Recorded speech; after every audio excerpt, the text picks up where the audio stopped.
ਸਤਿ ਸ਼੍ਰੀ ਅਕਾਲ ਜੀ। ਆਪ ਸਭ ਜੀ ਦਾ ਸਵਾਗਤ ਹੈ ਤੁਹਾਡੇ ਆਪਣੇ YouTube channel positive vibe Punjab ਦੇ ਉੱਤੇ।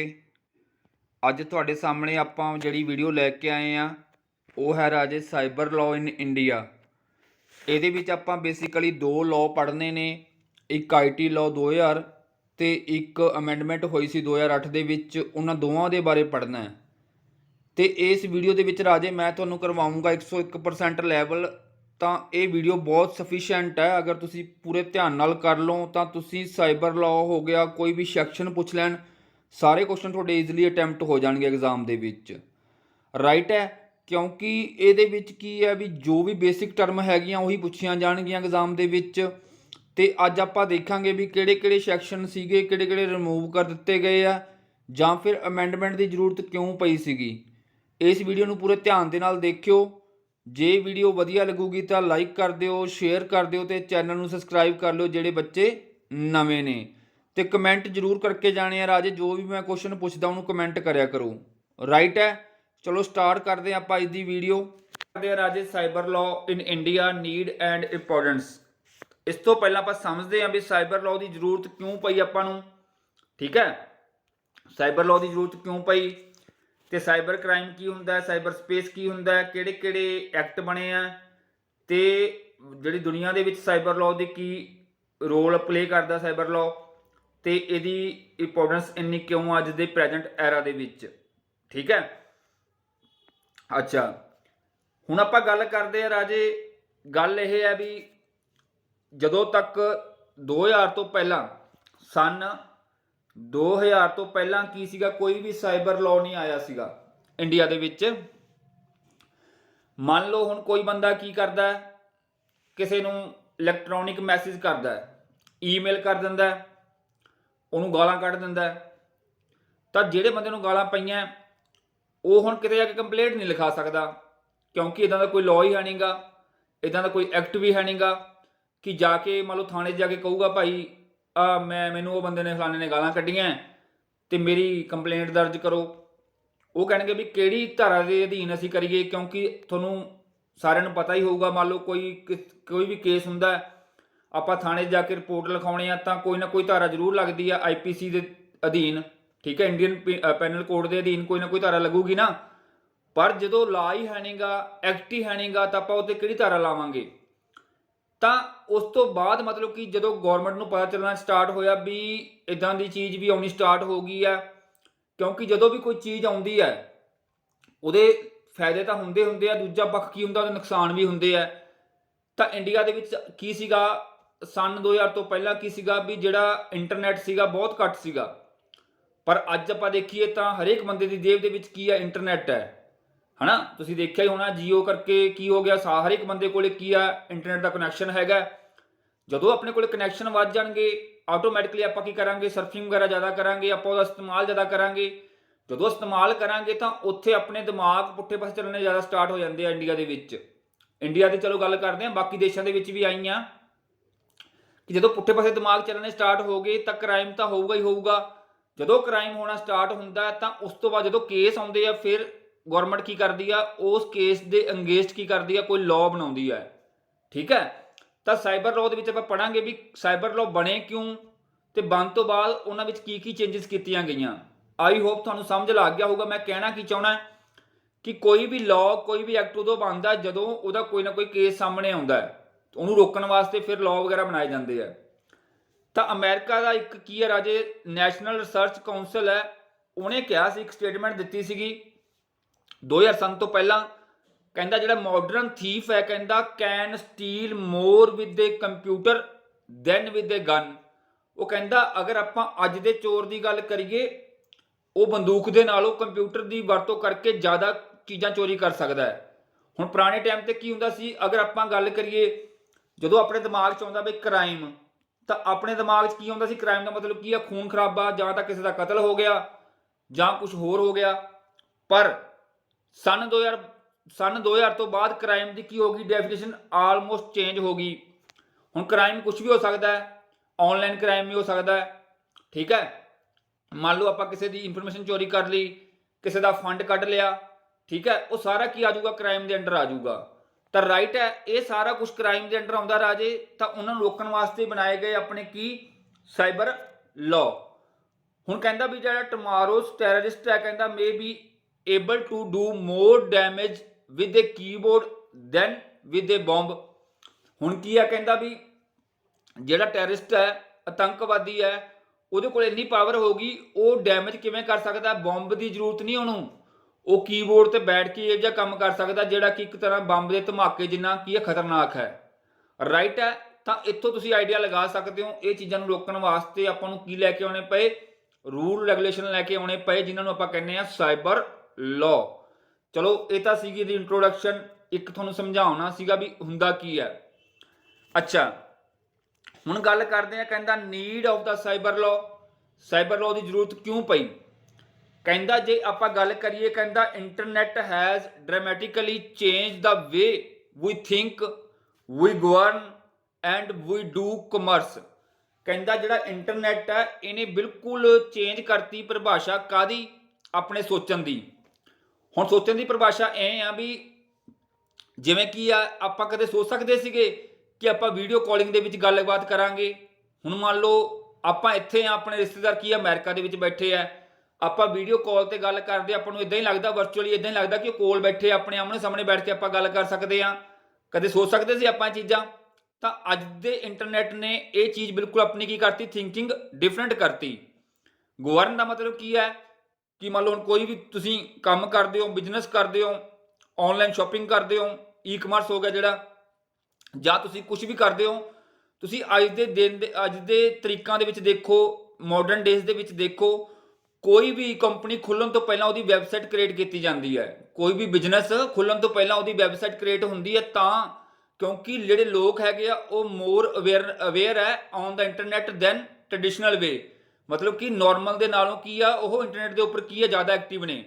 ਤਾਂ ਜਿੱਥੇ ਜ਼ਿਆਦਾ ਐਕਟਿਵ ਹੋਣਗੇ ਤਾਂ ਬਿਜ਼ਨਸ ਮੈਨ ਕੀ ਕਰੂਗਾ? ਆਪਣੀ ਐਡਵਰਟਾਈਜ਼ਮੈਂਟ ਉੱਥੇ ਹੀ ਕਰੂਗਾ ਜਿੱਥੇ ਕੀ ਹੋਣਗੇ, ਲੋਕ ਐਕਟਿਵ ਹੋਣਗੇ। ਤਾਂ ਮਤਲਬ ਆਪਾਂ ਕਹਿ ਸਕਦੇ ਹਾਂ ਵੀ ਜਿਹੜਾ ਇੰਟਰਨੈਟ ਨੇ ਕੀ ਕਰਤਾ, ਟੋਟਲੀ ਆਪਣੀ ਲਾਈਫ ਚੇਂਜ ਕਰਤੀ, ਅਗਰ ਆਪਾਂ ਪਿਛਲੀ ਸਾਲਾਂ ਦੇ ਨਾਲ ਤੁਲਨਾ ਕਰੀਏ ਹੁਣ ਦੇ ਟਾਈਮ ਦੀ। ਇਸ ਤੋਂ ਇਲਾਵਾ ਕਹਿੰਦਾ ਵੀ ਜਿਹੜੀ ਇਨਫੋਰਮੇਸ਼ਨ ਟੈਕਨੋਲੋਜੀ ਹੈ ਇਹਨੇ ਕੀ ਕਰਤਾ? ਕਹਿੰਦਾ ਆਪਣੀ ਪੂਰੀ ਲਾਈਫ ਚੇਂਜ ਕਰਤੀ ਆਲ ਓਵਰ ਦਾ ਵਰਲਡ। ਇਸ ਤੋਂ ਇਲਾਵਾ ਕਹਿੰਦਾ ਵੀ ਸਾਈਬਰ ਸਪੇਸ ਕਹਿੰਦਾ create moral, civil and criminal wrongs. ਤਾਂ ਇਹ ਤੁਹਾਨੂੰ ਮੈਂ ਅੱਗੇ ਜਾ ਕੇ ਕਰਵਾਊਂਗਾ ਵੀ ਸਾਈਬਰ ਸਪੇਸ ਕੀ ਚੀਜ਼ ਹੁੰਦੀ ਹੈ, ਤਾਂ ਇਹਦੇ ਵਿੱਚ ਆਪਾਂ ਕਿਵੇਂ ਕਿਹੜੇ ਕਿਹੜੇ ਨੁਕਸਾਨ ਹੁੰਦੇ ਨੇ, ਕਿਹੜੇ ਕਿਹੜੇ ਕੀ ਹੈ ਸਾਈਬਰ ਕ੍ਰਾਈਮ ਹੁੰਦੇ ਨੇ। ਰਾਈਟ ਹੈ ਜੀ, ਇਹ ਸਾਰਾ ਕੁਝ ਹੈ, ਇਹਨਾਂ ਦੇ ਕਰਕੇ ਕੀ ਦੀ ਲੋੜ ਪਈ ਆਪਾਂ ਨੂੰ? ਸਾਈਬਰ ਲਾਅ ਦੀ ਜ਼ਰੂਰਤ ਪਈ। ਇਸ ਤੋਂ ਇਲਾਵਾ ਕਹਿੰਦਾ cyber space is open to participation for by all. ਤਾਂ ਸਾਈਬਰ ਸਪੇਸ ਦੇ ਵਿੱਚ ਕੀ ਹੈ ਰਾਜੇ ਕਿ ਹਰ ਇੱਕ ਬੰਦਾ ਪਾਰਟਿਸਿਪੇਟ ਕਰ ਸਕਦਾ ਹੈ। ਉਹਦੇ ਵਾਸਤੇ ਕੀ ਚਾਹੀਦਾ? ਇੱਕ ਇੰਟਰਨੈਟ ਕਨੈਕਸ਼ਨ ਚਾਹੀਦਾ। ਹੁਣ ਮੰਨ ਲਓ ਮੇਰੇ ਕੋਲ ਇੰਟਰਨੈਟ ਕਨੈਕਸ਼ਨ ਹੈ, ਮੈਂ ਕਿਸੇ ਨਾਲ ਵੀ ਅਟੈਚ ਹੋ ਸਕਦਾ, WhatsApp ਦੇ ਉੱਪਰ, Facebook ਦੇ ਉੱਪਰ, Instagram ਦੇ ਉੱਪਰ, ਕੋਈ ਮੈਂ ਬੈਂਕ ਦੀ ਵੈਬਸਾਈਟ ਖੋਲ ਸਕਦਾ, ਮੈਂ ਕਿਤੇ ਵੀ ਅਸੈਸ ਕਰ ਸਕਦਾ। ਮਤਲਬ ਕੀ ਹੈ? ਓਪਨ ਸੋਰਸ ਹੈ, ਕੋਈ ਵੀ ਬੰਦਾ ਇਹਨੂੰ ਕੀ ਕਰ ਸਕਦਾ? ਯੂਜ਼ ਕਰ ਸਕਦਾ ਬਹੁਤ ਹੀ ਈਜ਼ੀਲੀ। ਕਹਿੰਦਾ ਇਸ ਤੋਂ ਇਲਾਵਾ ਕਹਿੰਦਾ IT has brought transitions from paper to paperless world. ਹੁਣ ਤੁਸੀਂ ਆਮ ਦੇਖਿਆ ਹੋਊਗਾ ਕਿ ਪਹਿਲਾਂ ਟ੍ਰੈਡੀਸ਼ਨਲ ਵੇ ਦੇ ਵਿੱਚ ਕੀ ਸੀ, ਮੰਨ ਲਓ ਆਪਾਂ ਬੈਂਕਾਂ ਦੇ ਵਿੱਚ ਜਾਂਦੇ ਸੀਗੇ ਕੈਸ਼ ਵਗੈਰਾ ਜਮ੍ਹਾਂ ਕਰਵਾਉਣ, ਤਾਂ ਹੁਣ ਕੀ ਆਪਾਂ ਘਰਾਂ ਦੇ ਵਿੱਚ ਬੈਠ ਕੇ ਇੰਟਰਨੈਟ ਬੈਂਕਿੰਗ ਦੇ ਥਰੂ ਕੀ ਕਰ ਸਕਦੇ ਹਾਂ?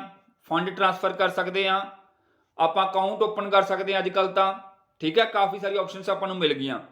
ਜਾਂ ਫਿਰ ਆਪਾਂ ਮੰਨ ਲਓ ਕੋਈ ਵੀ ਜਿਵੇਂ ਆਪਣੀ ਪਾਸਬੁੱਕ ਹੁੰਦੀ ਹੈ ਬੈਂਕ ਦੀ, ਪਹਿਲਾਂ ਆਪਾਂ ਕੀ ਕਰਦੇ ਸੀਗੇ? ਬੈਂਕ 'ਚ ਜਾ ਕੇ ਬਣਵਾ ਕੇ ਆਉਂਦੇ ਸੀਗੇ, ਅੱਜ ਕੱਲ੍ਹ ਜ਼ਰੂਰਤ ਹੀ ਨਹੀਂ ਪੈਂਦੀ ਆਪਾਂ ਨੂੰ। ਆਪਾਂ ਕੀ ਆਨਲਾਈਨ ਹੀ ਐਪ ਦੇ ਉੱਪਰ ਜਾਂ ਆਪਾਂ ਵੈਬਸਾਈਟ ਤੇ ਜਾ ਕੇ ਕੀ ਕਰ ਸਕਦੇ ਆ? ਈਜ਼ੀਲੀ ਉਹਨੂੰ ਮੇਨਟੇਨ ਕਰ ਸਕਦੇ ਆ। ਇਸ ਤੋਂ ਇਲਾਵਾ ਕਹਿੰਦਾ the law of the real world cannot be interpreted in the light of the merging cyber space। ਹੁਣ ਕਹਿੰਦਾ ਵੀ ਜਿਹੜੇ ਪਹਿਲਾਂ ਬਣੇ ਹੋਏ ਆ ਲਾਅ, ਜੇ ਆਪਾਂ IPC ਦੀ ਗੱਲ ਕਰੀਏ ਉਹਦੇ ਵਿੱਚ ਇਹ ਚੀਜ਼ਾਂ ਕਵਰ ਨਹੀਂ ਹੁੰਦੀਆਂ। ਜਿਵੇਂ ਇਲੈਕਟ੍ਰੋਨਿਕ ਫਰਾਡ ਹੋ ਗਿਆ, ਕੋਈ ਸੈਂਸਿਟਿਵ ਇਨਫੋਰਮੇਸ਼ਨ ਚੋਰੀ ਹੋ ਗਈ, ਉਹਦੇ ਵਿੱਚ ਤਾਂ ਉਹ ਤਾਂ ਪਹਿਲਾਂ ਦਾ ਬਣਿਆ ਹੋਇਆ ਆਪਣਾ ਕਨਸਟੀਟਿਊਸ਼ਨ, ਉਹਦੇ ਵਿੱਚ ਤਾਂ ਇਹ ਚੀਜ਼ਾਂ ਕਵਰ ਹੀ ਨਹੀਂ ਹੋਈਆਂ, ਕਿਉਂਕਿ ਉਦੋਂ ਕਿਸੇ ਨੇ ਸੋਚਿਆ ਹੀ ਨਹੀਂ ਹੋਣਾ ਵੀ ਆਉਣ ਵਾਲੇ ਟਾਈਮ ਦੇ ਵਿੱਚ ਇਦਾਂ ਵੀ ਹੋ ਸਕਦਾ ਹੈ ਨਾ। ਤਾਂ ਇਸ ਕਰਕੇ ਕੀ ਆ, ਉਹ ਚੀਜ਼ਾਂ ਇਹਨੂੰ ਕਵਰ ਨਹੀਂ ਕਰਦੀਆਂ, ਤਾਂ ਉਹਨੂੰ ਕਵਰ ਕਰਨ ਵਾਸਤੇ ਕੀ ਲਿਆ ਗਿਆ? ਸਾਈਬਰ ਲਾਅ ਲਏ ਗਏ ਆ। ਤਾਂ ਰਾਈਟ ਹੈ, ਇਹ ਸਾਰੀਆਂ ਮਤਲਬ ਕਿ ਚੀਜ਼ਾਂ ਦੱਸੀਆਂ ਹੋਈਆਂ ਵੀ ਇਹਦੀ ਜ਼ਰੂਰਤ ਕਿਉਂ ਆ ਸਾਈਬਰ ਲਾਅ ਦੀ। ਤੁਸੀਂ ਪੜ੍ਹ ਲਿਓ, ਤੁਹਾਨੂੰ ਸਮਝ ਆ ਜਾਊਗਾ। ਆਈ ਹੋਪ ਤੁਹਾਨੂੰ ਕਲੀਅਰ ਹੋ ਗਿਆ ਹੋਊਗਾ ਕਿ ਸਾਈਬਰ ਲਾਅ ਦੀ ਜ਼ਰੂਰਤ ਕਿਉਂ ਆ। ਅੱਗੇ ਜਾ ਕੇ ਦੇਖਦੇ ਹਾਂ ਆਪਾਂ। ਹੁਣ ਕਹਿੰਦਾ ਜਿਹੜਾ ਸਾਈਬਰ ਲਾਅ ਆ ਰਾਜੇ ਉਹ ਕੀ ਕਰਦਾ, ਕਹਿੰਦਾ is the law governing cyber space. ਤਾਂ ਜਿੰਨਾ ਵੀ ਸਾਈਬਰ ਸਪੇਸ ਕੀ ਹੋ ਗਿਆ, ਮੰਨ ਲਓ ਨੈਟ ਦੇ ਉੱਪਰ ਆਪਾਂ ਕੀ ਕਰਦੇ ਹਾਂ, ਇੱਕ ਦੂਜੇ ਨਾਲ ਕੀ ਕਰ ਰਹੇ ਹਾਂ, ਗੱਲਾਂ ਬਾਤਾਂ ਕਰ ਰਹੇ ਹਾਂ। ਜਿਵੇਂ ਹੁਣ ਤੁਸੀਂ ਵੀਡੀਓ ਦੇਖ ਰਹੇ ਹੋ, ਕਿਹਦੇ ਥਰੂ ਦੇਖ ਰਹੇ ਹੋ, ਇੰਟਰਨੈਟ ਦੇ ਥਰੂ ਹੀ ਦੇਖ ਰਹੇ ਹੋ ਨਾ, ਤਾਂ ਕਿਤੇ ਨਾ ਕਿਤੇ ਤਾਂ ਆਪਾਂ ਸਪੇਸ ਯੂਜ਼ ਕਰ ਹੀ ਰਹੇ ਹਾਂ। ਤਾਂ ਉਹ ਵਰਚੁਅਲ ਸਪੇਸ ਨੂੰ ਕਹਿ ਦਿੰਦੇ ਆ ਰਾਜੇ ਸਾਈਬਰ ਸਪੇਸ, ਰਾਈਟ ਹੈ। ਤਾਂ ਸਾਈਬਰ ਸਪੇਸ ਨੂੰ ਗਵਰਨ ਕਰਨ ਵਾਸਤੇ ਜਿਹੜੀ ਚੀਜ਼ ਬਣਾਈ ਜਾਂਦੀ ਆ, ਜਿਹੜੇ ਰੂਲ ਬਣਾਏ ਜਾਂਦੇ ਆ, that is called cyber law. ਤੇ ਸਾਈਬਰ ਸਪੇਸ ਦੇ ਵਿੱਚ ਕੀ ਆ ਜਾਂਦਾ, ਆਪਣੇ ਕੰਪਿਊਟਰ ਆ ਜਾਂਦੇ ਆ, ਇੰਟਰਨੈਟ ਆ ਜਾਂਦਾ ਹੈ, ਨੈਟਵਰਕਸ ਆ ਜਾਂਦੇ ਆ, ਸੌਫਟਵੇਅਰ ਆ ਜਾਂਦੇ ਆ ਰਾਜੇ, ਸਟੋਰੇਜ ਡਿਵਾਈਸਿਸ ਵੀ ਆ ਜਾਂਦੀਆਂ। ਕੋਈ USB ਯੂਜ਼ ਕਰ ਰਹੇ ਹੋ ਤੁਸੀਂ ਕਲਾਊਡ ਯੂਜ਼ ਕਰ ਰਹੇ ਹੋ, ਕਲਾਊਡ ਕੰਪਿਊਟਿੰਗ ਹੁੰਦੀ ਹੈ ਰਾਜੇ। ਜਿਵੇਂ ਮੰਨ ਲਓ ਆਪਾਂ ਕੋਈ ਸਪੇਸ ਮੋਬਾਈਲ ਦੇ ਵਿੱਚ ਯੂਜ਼ ਕਰਦੇ, ਮੰਨ ਲਓ ਆਪਾਂ ਕਹਿ ਦਿੰਦੇ ਆ ਵੀ ਮੇਰਾ ਮੋਬਾਈਲ ਕੀ ਆ 128 GB ਹੈ, ਤਾਂ ਉਵੇਂ ਆਪਾਂ ਨੂੰ ਆਨਲਾਈਨ ਇੱਕ ਸਪੇਸ ਮਿਲ ਜਾਂਦੀ ਹੈ ਜਿਹਨੂੰ ਕਹਿ ਦਿੰਦੇ ਆ ਕਲਾਊਡ ਸਪੇਸ। ਜਾਂ ਫਿਰ ਤੁਸੀਂ ਦੇਖਿਆ ਹੋਣਾ Gmail ਦੇ ਵਿੱਚ ਮੰਨ ਲਓ ਆਪਾਂ ਨੂੰ ਮਿਲਦੀ ਹੈ ਸਪੇਸ 15 GB, ਉਹ ਵੀ ਇੱਕ ਤਰ੍ਹਾਂ ਦੀ ਕਲਾਊਡ ਸਪੇਸ ਹੈ। ਆਨਲਾਈਨ ਜਿਹੜੀ ਵੀ ਸਪੇਸ ਆਪਾਂ ਯੂਜ਼ ਕਰਦੇ ਹਾਂ that is called cloud space. ਤਾਂ ਕਹਿੰਦਾ ਵੀ ਕੋਈ ਵੀ ਸਟੋਰੇਜ ਡਿਵਾਈਸਿਸ ਸੱਚ ਐਜ਼ ਹਾਰਡ ਡਿਸਕ ਹੋ ਗਈ, USB ਹੋ ਗਈ, ਕੋਈ ਵੈਬਸਾਈਟਸ ਹੋ ਗਈਆਂ, ਕੋਈ ਈਮੇਲ ਹੋ ਗਈ, ਕੋਈ ਵੀ ਚੀਜ਼ ਹੋ ਗਈ, ਸਾਰੀਆਂ ਚੀਜ਼ਾਂ ਕਿਹਦੇ ਅੰਡਰ ਆਉਣਗੀਆਂ, ਸਾਈਬਰ ਸਪੇਸ ਦੇ ਅੰਡਰ ਆਉਣਗੀਆਂ। ਤਾਂ ਰਾਈਟ ਆ, ਸਾਈਬਰ ਸਪੇਸ ਨੂੰ ਵਧੀਆ ਢੰਗ ਦੇ ਨਾਲ ਚਲਾਉਣ ਵਾਸਤੇ ਹੀ ਲੈ ਕੇ ਆਏ ਆ ਆਪਾਂ ਸਾਈਬਰ ਲਾਅ। ਹੁਣ ਨੈਕਸਟ ਦੇਖਦੇ ਆ ਆਪਾਂ ਸਾਈਬਰ ਸਪੇਸ ਨੂੰ ਥੋੜਾ ਜਿਹਾ ਹੋਰ ਪੜ੍ਹ ਲੈਂਦੇ ਆ ਰਾਜੇ। ਸਾਈਬਰ ਸਪੇਸ ਹੁੰਦਾ ਕੀ ਆ, ਕਹਿੰਦਾ virtual space created by the interconnected computer and computer networks on the internet। ਤਾਂ ਜੋ ਮੰਨ ਲਓ ਦੋ ਬੰਦੇ ਗੱਲ ਕਰ ਰਹੇ ਆ ਤਾਂ ਇੱਕ ਨੈਟਵਰਕ ਬਣ ਗਿਆ, ਠੀਕ ਹੈ। ਤਾਂ ਜਿਹੜਾ ਨੈਟਵਰਕ ਕੀ ਹੋ ਗਿਆ, ਕੋਈ ਸਪੇਸ ਯੂਜ਼ ਕਰ ਰਿਹਾ। ਜਿਹੜਾ ਵਰਚੁਅਲ ਦਾ ਮਤਲਬ ਹੁੰਦਾ ਵੀ ਐਕਚੁਅਲ ਦੇ ਵਿੱਚ ਉਹ ਐਗਜ਼ਿਸਟ ਕਰ ਰਿਹਾ ਲੇਕਿਨ ਆਪਾਂ ਨੂੰ ਦਿਖਦਾ ਨਹੀਂਗਾ, ਠੀਕ ਹੈ, ਉਹਨੂੰ ਕਹਿ ਦਿੰਦੇ ਆ ਵਰਚੁਅਲ। ਤਾਂ ਵਰਚੁਅਲ ਸਪੇਸ ਨੂੰ ਕਹਿ ਦਿੰਦੇ ਆ ਰਾਜੇ ਸਾਈਬਰ ਸਪੇਸ। ਤਾਂ ਸਾਈਬਰ ਸਪੇਸ ਦੇ ਵਿੱਚ ਕੀ ਆ, ਕਹਿੰਦਾ ਇੱਕ ਬੰਦਾ ਹੋਇਆ, ਕਹਿੰਦਾ ਵਿਲੀਅਮ ਗਿਬਸਨ। ਹੁਣ ਆਪਣੇ ਇੰਡੀਆ ਦੇ ਵਿੱਚ ਕੀ ਹੁੰਦਾ ਵੀ ਜਿਹੜੇ ਰਾਈਟਰ ਹੁੰਦੇ ਆ ਜਾਂ ਆਥਰ ਹੁੰਦੇ ਆ, ਉਹ ਚੀਜ਼ ਕੀ ਕਰਦੇ ਆ, ਲਿਖਦੇ ਬਾਅਦ ਚ ਆ। ਕੋਈ ਚੀਜ਼ ਆਉਣ ਤੋਂ ਬਾਅਦ ਲਿਖਦੇ ਆ ਭਾਈ ਇਹਦੇ ਆ ਫਾਇਦੇ ਆ ਨੁਕਸਾਨ ਆ। ਪਰ ਜਿਹੜੇ ਫੋਰਨਰ ਹੁੰਦੇ ਆ ਬੜੇ ਸ਼ਾਰਪ ਮਾਈਂਡਡ ਹੁੰਦੇ ਆ, ਕੋਈ ਚੀਜ਼ ਆਉਣ ਤੋਂ ਪਹਿਲਾਂ ਲਿਖ ਦਿੰਦੇ ਆ ਵੀ ਆਹ ਚੀਜ਼ ਵੀ ਹੋ ਸਕਦੀ ਹੈ, ਹਨਾ। ਤਾਂ ਵਿਲੀਅਮ ਗਿਬਸਨ ਸੀਗਾ ਇੱਕ ਬੰਦਾ, ਉਹਨੇ ਇੱਕ ਨਾਵਲ ਲਿਖਿਆ ਸੀਗਾ ਨਿਊਰੋਮੈਂਸਰ 1982 ਦੇ ਵਿੱਚ। ਉਹਨੇ ਪਹਿਲਾਂ ਹੀ ਇੱਕ ਵਰਡ ਯੂਜ਼ ਕਰ ਲਿਆ ਸੀ ਸਾਈਬਰ ਸਪੇਸ ਆਪਣੇ ਨਾਵਲ ਦੇ ਵਿੱਚ 1982 ਦੇ ਵਿੱਚ ਯੂਜ਼ ਕਰ ਲਿਆ ਸੀਗਾ ਵਰਡ ਕਿ ਆਉਣ ਵਾਲੇ ਟਾਈਮ ਦੇ ਵਿੱਚ ਸਾਈਬਰ ਸਪੇਸ ਆਊਗਾ, ਠੀਕ ਹੈ। ਤਾਂ ਇਦਾਂ ਹੈ ਕਿ ਇਹ ਟੈਕਨੋਲੋਜੀ ਮਤਲਬ ਕਿ ਇੱਕ ਦਿਨ ਦੇ ਵਿੱਚ ਨਹੀਂ ਆਏਗੀ, ਡੇ ਬਾਏ ਡੇ ਕੀ ਹੋਈ ਆ, ਗਰੋ ਕੀਤੀ ਹੈ। ਪਰ ਅੱਜ ਇਹ ਆਪਣੇ ਤੇ ਇੰਨੀ ਹਾਵੀ ਹੈ ਕਿ ਆਪਾਂ ਹਰ ਇੱਕ ਚੀਜ਼ ਇਹਦੇ ਨਾਲ ਅਟੈਚ ਹੈ। ਹੁਣ ਤੁਸੀਂ ਮੰਨ ਲਓ ਹੁਣ ਮੈਂ ਪੜ੍ਹਾ ਰਿਹਾ, ਤੁਸੀਂ ਮੇਰੇ ਕੋਲ ਫਿਜ਼ੀਕਲੀ ਤਾਂ ਨਹੀਂ ਆ ਰਹੇ ਲੇਕਿਨ ਮੇਰੇ ਤੋਂ ਪੜ੍ਹ ਰਹੇ ਹੋ। ਦੇਖੋ ਫਾਇਦੇ ਵੀ ਬਹੁਤ ਹੈ, ਪਰ ਨਾਲ ਜਿਹੜੇ ਵਿਹਲੇ ਲੋਕ ਹੁੰਦੇ ਆ ਉਹ ਕੀ ਕਰਦੇ ਆ, ਨੁਕਸਾਨ ਕਰਦੇ ਆ। ਤਾਂ ਉਸ ਨੁਕਸਾਨ ਨੂੰ ਰੋਕਣ ਵਾਸਤੇ ਆਪਾਂ ਨੂੰ ਕੀ ਕਰਨਾ ਪੈਂਦਾ, ਸਾਈਬਰ ਸਪੇਸ ਨੂੰ ਗਵਰਨ ਕਰਨ ਵਾਸਤੇ, ਸੰਚਾਰੂ ਢੰਗ ਨਾਲ ਚਲਾਉਣ ਵਾਸਤੇ ਸਾਈਬਰ ਲਾਅ ਦੀ ਜ਼ਰੂਰਤ ਪੈਂਦੀ ਹੈ। ਓਕੇ ਜੀ, ਨੈਕਸਟ ਗੱਲ ਕਰਦੇ ਹਾਂ ਵੀ ਸਾਈਬਰ ਲਾਅ ਡੀਲ ਕਿਹਦੇ ਨਾਲ ਕਰਦਾ ਹੈ। ਸਾਈਬਰ ਲਾਅ ਡੀਲ ਕਰਦਾ ਭਾਈ ਤੁਹਾਡੇ ਸਾਈਬਰ ਕ੍ਰਾਈਮ ਦੇ ਨਾਲ। ਹੁਣ ਸਾਈਬਰ ਕ੍ਰਾਈਮ ਕੁਝ ਵੀ ਹੋ ਸਕਦਾ ਹੈ। ਮੰਨ ਲਓ ਕਿਸੇ ਨੂੰ ਮੈਂ ਗਲਤ ਫੋਟੋ ਭੇਜਤੀ, ਕਿਸੇ ਦੀ ਮੈਂ ਸੈਂਸਿਟਿਵ ਇਨਫੋਰਮੇਸ਼ਨ ਚੋਰੀ ਕਰ ਲਈ, ਕਿਸੇ ਦਾ ਮੈਂ ਕਾਪੀਰਾਈਟ ਚੋਰੀ ਕਰ ਲਿਆ, ਹਨਾ। ਹੁਣ ਮੇਰੇ ਨਾਲ ਹੋਇਆ ਸੀ ਪਿੱਛੇ ਜੇ, ਜਦੋਂ ਮੈਂ ਨਵਾਂ ਚੈਨਲ ਸਟਾਰਟ ਕੀਤਾ, ਵਾਰ ਟੈਂਡਰ ਦਾ ਪੇਪਰ ਵਾਸਤੇ ਮੈਂ ਸਟਾਰਟਿੰਗ 'ਚ ਪੜ੍ਹਾਉਣਾ ਸਟਾਰਟ ਕੀਤਾ। ਤਾਂ ਉਹਦੇ ਵਿੱਚ ਕੀ ਸੀਗਾ ਵੀ ਮੈਂ ਕੰਟੈਂਟ ਕਾਫੀ 4-4 ਘੰਟੇ ਲਗਾ ਕੇ ਲਿਖਦਾ ਸੀਗਾ। ਚਲੋ ਸਟਾਰਟਿੰਗ ਦੇ ਵਿੱਚ ਤਾਂ ਹਰੇਕ ਬੰਦਾ ਹੀ ਮਿਹਨਤ ਕਰਨੀ ਪੈਂਦੀ ਹੈ ਜਦੋਂ ਕੋਈ ਬਿਜ਼ਨਸ ਸਟਾਰਟ ਕਰਨਾ ਆਪਾਂ। ਤੇ ਕਿਸੇ ਚੈਨਲ ਵਾਲੇ ਨੇ ਕੀ ਦੇਖਿਆ ਭਾਈ ਵੀ ਇਹਦੇ ਬੜੇ ਵਧੀਆ ਵਿਊਜ਼ ਆ ਰਹੇ ਇਸ ਬੰਦੇ ਦੇ, ਉਹਨੇ ਕੀ ਕੀਤਾ, ਚੱਕ ਕੇ ਆਪਣੀ video same as it is ਚੱਕ ਕੇ ਉਹਨੇ ਆਪਦੇ ਚੈਨਲ ਤੇ ਪਾਤੀ। ਬਸ ਜਿਹੜਾ ਮੇਰਾ ਲੋਗੋ ਸੀਗਾ ਪੋਜ਼ਿਟਿਵ ਵਾਈਬ ਦਾ, ਉਹ ਕੀ ਕਰਤਾ ਉਹਨੇ, ਬਲਰ ਕਰਤਾ। ਪਰ ਕਹਿੰਦੇ ਹੁੰਦੇ ਆ ਝੂਠ ਦੇ ਪੈਰ ਨਹੀਂ ਹੁੰਦੇ, ਝੂਠ ਇੱਕ ਦਿਨ ਚੱਲਦਾ ਹੈ ਤੇ ਸੱਚ ਦੀ ਲਾਈਫ ਬੜੀ ਲੰਬੀ ਹੁੰਦੀ ਹੈ। ਕਿਸੇ ਮੇਰੇ ਸਟੂਡੈਂਟ ਨੇ ਦੱਸਿਆ ਕਿ ਸਰ ਤੁਹਾਡੀ ਸੇਮ ਵੀਡੀਓ ਉੱਥੇ ਪਾਈ ਹੋਈ ਹੈ। ਆਪਾਂ ਕੀ ਕਰਤਾ, ਜਾ ਕੇ ਕਾਪੀ ਸਟ੍ਰਾਈਕ ਮਾਰਤਾ ਉੱਤੇ। ਕਾਪੀ ਸਟ੍ਰਾਈਕ ਇੱਕ ਆਪਸ਼ਨ ਹੁੰਦੀ ਹੈ YouTube ਦੇ ਉੱਪਰ ਕਿ ਮੰਨ ਲਓ ਤੁਹਾਨੂੰ ਲੱਗਦਾ ਕਿ ਤੁਹਾਡਾ ਕੰਟੈਂਟ ਕੋਈ ਚੋਰੀ ਕਰ ਰਿਹਾ, ਜਦੋਂ ਆਪਾਂ ਕਾਪੀ ਸਟ੍ਰਾਈਕ ਮਾਰਦੇ ਹਾਂ ਤਾਂ ਉਹਦੇ ਤੋਂ ਉੱਥੋਂ ਰਿਮੂਵ ਹੋ ਜਾਂਦੀ ਹੈ ਵੀਡੀਓ, ਤੇ ਉਹਦਾ ਜੋ ਵੀ ਰੈਵਨਿਊ ਵਗੈਰਾ ਜਨਰੇਟ ਹੁੰਦਾ ਉਹ ਤੁਹਾਨੂੰ ਮਿਲ ਜਾਂਦਾ। ਚਲੋ ਉਹਦੇ ਕੋਲ ਤਾਂ ਵਿਊਜ਼ ਹੀ ਹੈ ਨਹੀਂ ਸੀ ਵਿਚਾਰੇ ਕੋਲੇ, ਉਹ ਤਾਂ ਮੇਰੇ ਵਾਂਗੂ ਨੰਗ ਹੀ ਸੀਗਾ, ਠੀਕ ਹੈ, ਉਹਦੇ ਕੋਲ ਪੈਸਾ ਨਹੀਂ ਬਣਿਆ ਉਸ ਵੀਡੀਓ ਤੋਂ। ਤਾਂ ਗੱਲ ਇਹ ਆ ਵੀ ਉਹ ਕਾਪੀਰਾਈਟ ਕੀ ਆ, ਉਹਨੇ ਚੋਰੀ ਕਰ ਲਿਆ। ਤਾਂ ਜੇ ਉਹ ਕਾਪੀਰਾਈਟ ਚੋਰੀ ਕਰ ਲਿਆ, ਮੇਰੀ ਵੀਡੀਓ ਚੋਰੀ ਕਰ ਲਈ, ਉਹ ਵੀ ਇੱਕ ਤਰ੍ਹਾਂ ਦਾ ਸਾਈਬਰ ਕ੍ਰਾਈਮ ਦੇ ਅੰਡਰ ਆਉਂਦਾ ਹੈ। ਬਸ ਮੇਰਾ ਦੱਸਣ ਦਾ ਢੰਗ ਇਹ ਸੀਗਾ, ਮਤਲਬ ਇਹ ਸੀਗਾ। ਸੈਕੰਡ ਆ ਗਿਆ ਭਾਈ ਤੁਹਾਡਾ ਇਲੈਕਟ੍ਰੋਨਿਕ ਔਰ ਡਿਜੀਟਲ ਸਿਗਨੇਚਰ ਹੋ ਗਏ ਤੁਹਾਡੇ, ਇੰਟੈਲੈਕਚੁਅਲ ਪ੍ਰਾਪਰਟੀ ਹੋ ਗਈ ਤੁਹਾਡੀ, ਡਾਟਾ ਪ੍ਰੋਟੈਕਸ਼ਨ ਐਂਡ ਪ੍ਰਾਈਵੇਸੀ ਹੋ ਗਈ। ਇਹ ਸਾਰੇ ਕਿਹਦੇ ਨਾਲ ਡੀਲ ਕਰਦੇ ਨੇ? ਸਾਈਬਰ ਲਾਅ ਦੇ ਨਾਲ ਡੀਲ ਕਰਦੇ ਨੇ। ਇਹ ਤੁਹਾਨੂੰ ਮੈਂ ਦੱਸੂਗਾ, ਚਲੋ ਮੈਂ ਥੋੜਾ ਦੱਸ ਦਿੰਦਾ। ਇੱਥੇ ਸਾਈਬਰ ਕ੍ਰਾਈਮ ਤੁਹਾਨੂੰ ਪਤਾ ਲੱਗ ਗਿਆ। ਇਲੈਕਟ੍ਰੋਨਿਕ ਔਰ ਡਿਜੀਟਲ ਸਿਗਨੇਚਰ ਹੁੰਦੇ ਆ ਰਾਜੇ, ਮੰਨ ਲਓ ਕੋਈ ਵੀ ਆਥੋਰਾਈਜ਼ਡ ਪਰਸਨ ਹੈ, ਉਹਨੇ ਆਪਦੀ ਕੋਈ ਡਿਜੀਟਲ ਸਿਗਨੇਚਰ ਖਰੀਦ ਕੇ ਰੱਖ ਲਿਆ ਜਿੱਥੇ ਵੀ ਉਹ ਯੂਜ਼ ਕਰਦਾ, ਮੰਨ ਲਓ ਕੋਈ ਆਨਲਾਈਨ ਟ੍ਰਾਂਜੈਕਸ਼ਨ ਦੇ ਵਿੱਚ ਯੂਜ਼ ਕਰਦਾ ਹੈ, ਵੱਡੀ ਕੰਪਨੀਆਂ ਯੂਜ਼ ਕਰਦੀਆਂ ਨੇ ਡਿਜੀਟਲ ਸਿਗਨੇਚਰ। ਆਪਾਂ ਫਿਲਹਾਲ ਇਹ 'ਤੇ ਇੱਕ ਸਪੈਸ਼ਲ ਵੀਡੀਓ ਦੇਖਾਂਗੇ ਜਿਹਦੇ ਵਿੱਚ ਆਪਾਂ ਡਿਜੀਟਲ ਸਿਗਨੇਚਰ ਦੇ ਉੱਪਰ, ਇਲੈਕਟ੍ਰੋਨਿਕ ਸਿਗਨੇਚਰ ਦੇ ਉੱਪਰ ਆਪਾਂ ਪੂਰੀ ਵੀਡੀਓ ਕਰਾਂਗੇ। ਇੰਟੈਲੈਕਚੁਅਲ ਪ੍ਰਾਪਰਟੀ ਹੁੰਦੀ ਹੈ, ਮੰਨ ਲਓ ਕੋਈ ਮੈਂ ਪੇਟੈਂਟ ਕੀਤਾ, ਮੈਂ ਕੋਈ ਮਾਡਲ ਤਿਆਰ ਕੀਤਾ, ਮੰਨ ਲਓ ਕੋਈ ਤੁਸੀਂ ਸਾਰਿਆਂ ਨੇ ਟਾਰਜ਼ਨ ਫਿਲਮ ਦੇਖੀ ਹੋਣੀ ਹੈ, ਉਹ 'ਚ ਅਜੇ ਦੇਵਗਨ ਕੀ ਕਰਦਾ, ਇੱਕ ਗੱਡੀ ਦਾ ਮਾਡਲ ਤਿਆਰ ਕਰਦਾ, ਉਹ ਮਾਡਲ ਲੈ ਕੇ ਜਾਂਦਾ ਕੰਪਨੀ ਕੋਲ, ਕੰਪਨੀ ਵਾਲੇ ਕੀ ਕਰਦੇ ਆ, ਉਹਨੂੰ ਚੋਰੀ ਕਰ ਲੈਂਦੇ ਆ ਤੇ ਉਹਨੂੰ ਮਾਰ ਦਿੰਦੇ ਆ। ਉਹ ਕੀ ਕਰਤਾ ਉਹਨਾਂ ਨੇ, ਉਹਦੀ ਇੰਟੈਲੈਕਚੁਅਲ ਪ੍ਰਾਪਰਟੀ ਨੂੰ ਕੀ ਕਰ ਲਿਆ, ਚੋਰੀ ਕਰ ਲਿਆ, ਹੈ ਨਾ। ਕਾਪੀਰਾਈਟ ਹੋ ਗਿਆ, ਕੋਈ ਕਿਸੇ ਦਾ ਚੋਰੀ ਕਰਨਾ, ਕਿਸੇ ਦਾ ਕੰਟੈਂਟ ਚੋਰੀ ਕਰਨਾ, ਇਹਦੇ ਅੰਡਰ ਆ ਜਾਂਦਾ ਹੈ। ਡਾਟਾ ਪ੍ਰੋਟੈਕਸ਼ਨ ਐਂਡ ਪ੍ਰਾਈਵੇਸੀ ਹੋ ਗਿਆ ਕਿ ਆਪਣਾ ਜਿਹੜਾ ਡਾਟਾ ਹੈਗਾ, ਜਿਹੜਾ ਆਪਣਾ ਪਰਸਨਲ ਡਾਟਾ, ਕੋਈ ਸੈਂਸਿਟਿਵ ਡਾਟਾ ਹੈ, ਜਿਵੇਂ ਮੰਨ ਲਓ ਕੋਈ ਆਪਣੀ ਬੈਂਕ ਦਾ ਅਕਾਊਂਟ ਨੰਬਰ ਹੋ ਗਿਆ, ਆਪਣੇ ਬੈਂਕ ਦੀ ਇਨਫੋਰਮੇਸ਼ਨ ਹੋ ਗਈ, ਇਹ ਸਾਰੀਆਂ ਚੀਜ਼ਾਂ ਕਿਹਦੇ ਅੰਡਰ ਕਵਰ ਹੁੰਦੀਆਂ ਨੇ? ਸਾਈਬਰ ਲਾਅ ਦੇ ਅੰਡਰ ਕਵਰ ਹੁੰਦੀਆਂ ਨੇ।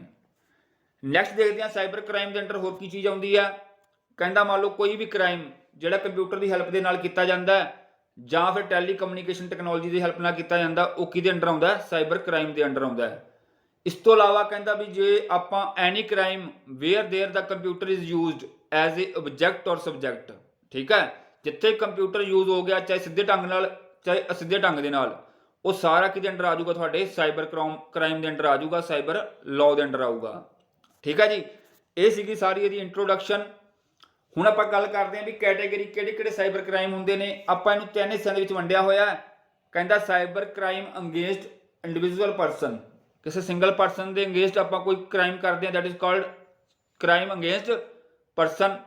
ਕਿਸੇ ਪ੍ਰਾਪਰਟੀ ਦੇ ਅਗੇਂਸਟ ਕਰਦੇ ਹਾਂ, ਜਾਂ ਫਿਰ ਆਪਾਂ ਕੋਈ ਗਵਰਨਮੈਂਟ ਏਜੰਸੀ ਦੇ ਜਾਂ ਕਿਸੇ ਆਰਗੇਨਾਈਜੇਸ਼ਨ ਦੇ ਵਿਰੁੱਧ ਕਰਦੇ ਹਾਂ ਜਿਹੜਾ ਕ੍ਰਾਈਮ, ਉਹ ਕਿਹਦੇ ਅੰਡਰ ਆ ਜਾਊਗਾ? Cyber crime against government. Next move ਕਰਦੇ ਹਾਂ ਆਪਾਂ। ਅੱਛਾ, ਹੁਣ ਆਪਾਂ ਗੱਲ ਕਰੀਏ ਭਾਈ ਜਿਹੜਾ ਅਗੇਂਸਟ ਪਰਸਨ ਆਪਾਂ ਕੀ ਕੀ ਕਰ ਸਕਦੇ ਹਾਂ। ਅਗੇਂਸਟ ਪਰਸਨ ਆਪਾਂ ਜਿਹੜੇ ਵੀ ਕਰ ਸਕਦੇ ਹਾਂ, ਦੇਖੋ ਤੁਹਾਡੇ ਸਾਹਮਣੇ ਮੈਂ ਲਿਖਿਆ ਹੋਇਆ ਕਿ ਸਭ ਤੋਂ ਪਹਿਲਾਂ ਜਿਹੜਾ ਹੈਗਾ ਭਾਈ ਤੁਹਾਡਾ ਸਾਈਬਰ ਸਟਾਕਿੰਗ।